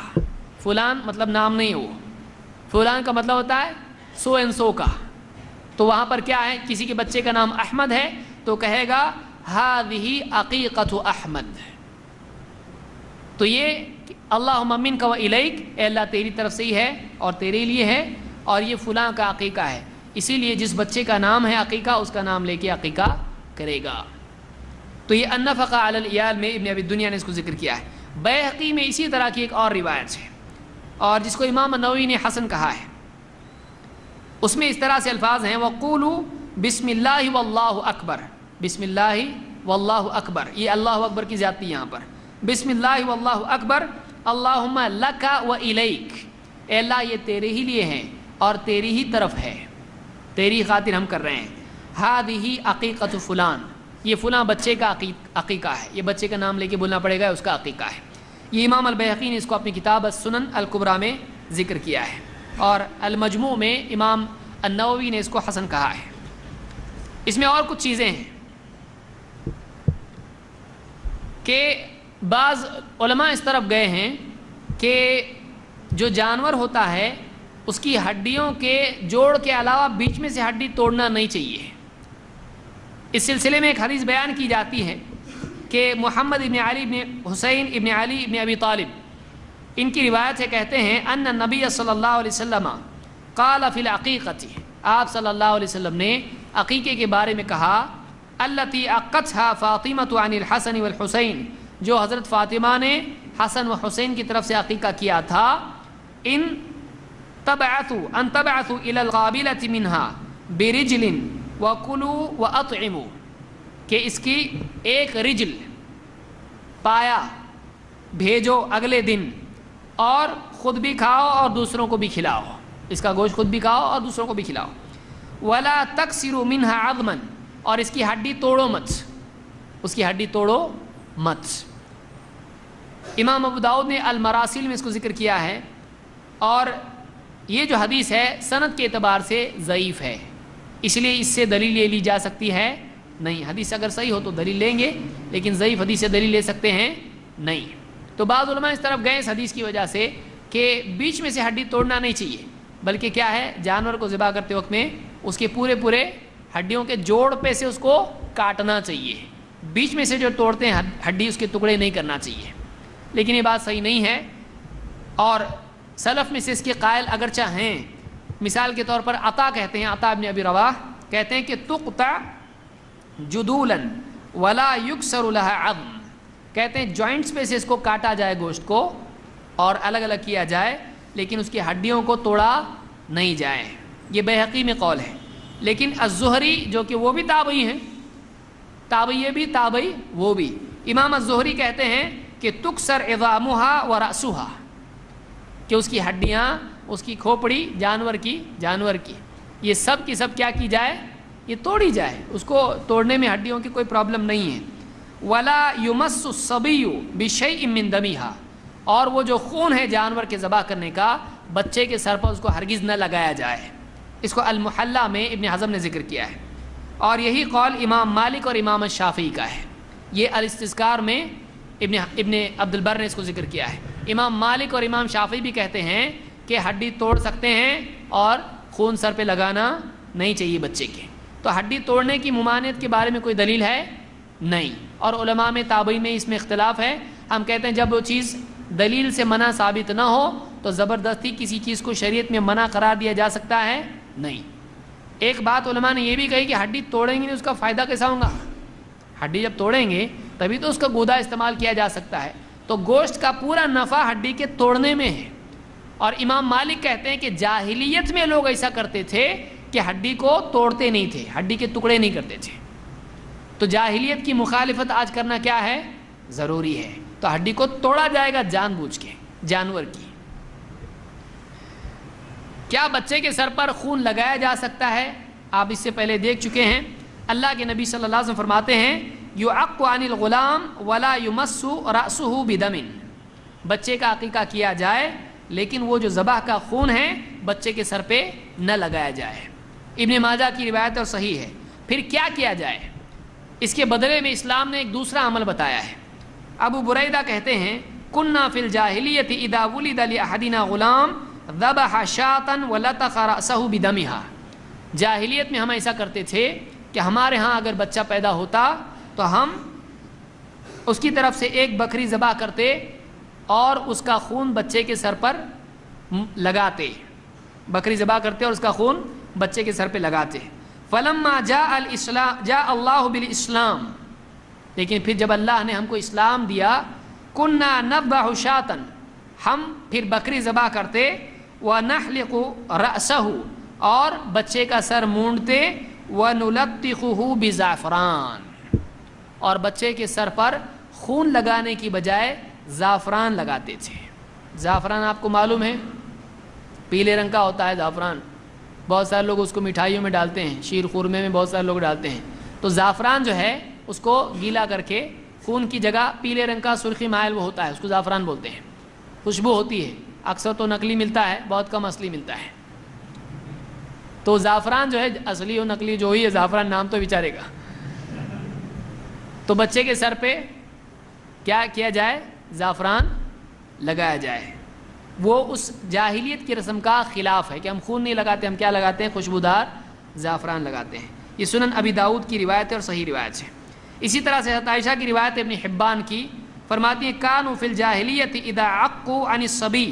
جاہلیت میں جب لوگ اپنے بچے کی طرف سے عقیقہ کرتے تھے خضبوا قطنة بدم العقیقہ, ایک ٹکڑا روئی کا لیتے تھے یا سوت کا لیتے تھے, ایک کپڑا لیتے تھے, اس کو خون میں بھگوتے اور فاذا حلقوا رأس الصبی جب بچے کا سر مونڈتے وضعوها على رأسه وہ کپڑا خون میں بھیگا ہوا اس کے سر پر رکھتے. فقال النبی صلی اللہ علیہ وسلم اجعلوا مکان الدم خلوقا. آپ نے کہا خون کی جگہ تم کیا کرو؟ خون کی جگہ خوشبو اختیار کرو, خون کی بجائے زعفران تم سر پہ لگاؤ. تو ابن حبان کی روایت اور صحیح روایت ہے. اسی طرح سے عقیقہ کی دعوت دے سکتے کہ نہیں, یا گوشت بانٹنا چاہیے؟ عقیقہ کے لیے دعوت دی جا سکتی ہے, اور عقیقے کے دن خاص طور سے بچے کے لیے مہمانوں کو چاہیے کہ وہ دعا کریں. یہ بھی ادب اسلام میں ہے. معاویہ ابن قرہ کہتے ہیں, یہ تابعی ہیں, کہتے لما ولد لی ایاس, جب میرے ہاں ایاس پیدا ہوا ان کا بیٹا, دعوت نفرا من اصحاب النبی صلی اللہ علیہ وسلم, میں نے اللہ کے نبی صلی اللہ علیہ وسلم کے بعد صحابہ کو دعوت پر بلایا. فاطعمتهم فدعوا, میں نے ان کو کھانا بنا کے کھلایا تو انہوں نے دعا کی. فقلت انکم قد دعوتم, میں نے کہا کہ آپ لوگوں نے تو دعا کی ہے. فبارک اللہ لکم فیما دعوتم, اللہ تعالیٰ تمہاری دعاؤں میں برکت ڈالے. وَإِنِّي إِنْ أَدْعُوا بِدُعَاءٍ فَأَمِّنُوا, اب اگر میں کچھ دعا کروں تو آپ میری دعا پر آمین کہنا. کیا کہا؟ آپ تو دعا آپ نے اپنی کرے جو کرنے کا تھا آپ کو, میرے کو کچھ دعا کرنے کی بھی میرے بچے کے لیے, تو اب میں اگر دعا کروں اپنے بچے کے لیے تو آپ اس پہ آمین ضرور کہو. اور کہتے ہیں کہ فدعوت له بدعاء كثير, میں نے بہت دعا کی اپنے بچے کے لیے. فی دینہ وعقلہ وکذا, اپنے بچے کے دین کے لیے, اپنے بچے کی عقل کے لیے دعا کی, اور بھی دعائیں کی. دیکھیے وہ عقل کے لیے بھی دعا کرتے تھے, اور سب سے پہلے کس چیز کے لیے کرتے تھے؟ دین کے لیے. ان کے نزدیک دین سب سے قیمتی تھا. یہاں تو کیا ہے, لمبی عمر ملے تیرے کو, بہت تیرے پاس جو ہے مرسڈیز آئے, 4-5 بنگلے ہو, ایک ہم کو بھی دے. دنیا ہی دنیا رہتی ہے. تو فی دین ہی و عقل ہی و قدا, دین عقل میں کے سلسلے میں انہوں نے دعا کی اور انہوں نے اس پر آمین کی. کہتے ہیں کہ فإنی لأتعرف فیہ دعا یومئذ, کہتے ہیں میں سمجھتا ہوں اس دن دعا کی بہت اہمیت ہوتی ہے. یعنی کب؟ عقیقہ کے دن. اور علماء نے کہا کہ بعض اوقات ایسے مواقع پر اگر کوئی آدمی اتفاقی طور پر کہے کہ میں دعا کرتا ہوں ذرا تم لوگ آمین بولو, تو ایسے طور پر اجتماعی دعا کی جا سکتی ہے. کیونکہ صحابہ نے اپنے طور سے کیا تھا نہیں، انہوں نے اپنی اپنی دعائیں کی، بچے کو دعا دی اللہ تعالیٰ اس کو برکت دے، اللہ ایسا کرے، اللہ ایسا کرے. تو جو عقیقے کی دعوت میں جائے اس کو چاہیے کہ وہ اس بچے کے لیے کیا کرے، دعا دے. سمجھنے کی بات ہے، کھارا پیرا دعا نہیں دے رہا اس کو، بچے کو تو اس کے لیے دعا دینا چاہیے. اور کبھی کبھار کوئی آدمی اگر ایسا کسی سے کہے کہ میری فلاں دعا آپ آمین کہو تو اس میں کوئی حرج نہیں ہے، ایسے طور پر اجتماعی دعا کی، لیکن اس کو عادت نہیں بنانا چاہیے. یہ الادب المفرد میں روایت موجود ہے اور یہ روایت صحیح ہے سند کے اعتبار سے. تو یہ بعض احکام تھے عقیقے کے، اور بھی کچھ احکام باقی رہ سکتے ہیں تو مزید علماء سے آپ لوگ پوچھ سکتے ہیں، لیکن یہ احکام عقیقے کے ہیں. اور آپ سمجھ سکتے ہیں، آپ دیکھیے ہمارا دین کتنا وسیع ہے کہ ہر چیز کے سلسلے میں ہمارے ہاں پر رہبری موجود ہے. اللہ تعالی ہم کو دین سیکھنے کی اور اس پر عمل کرنے کی توفیق عطا فرمائے.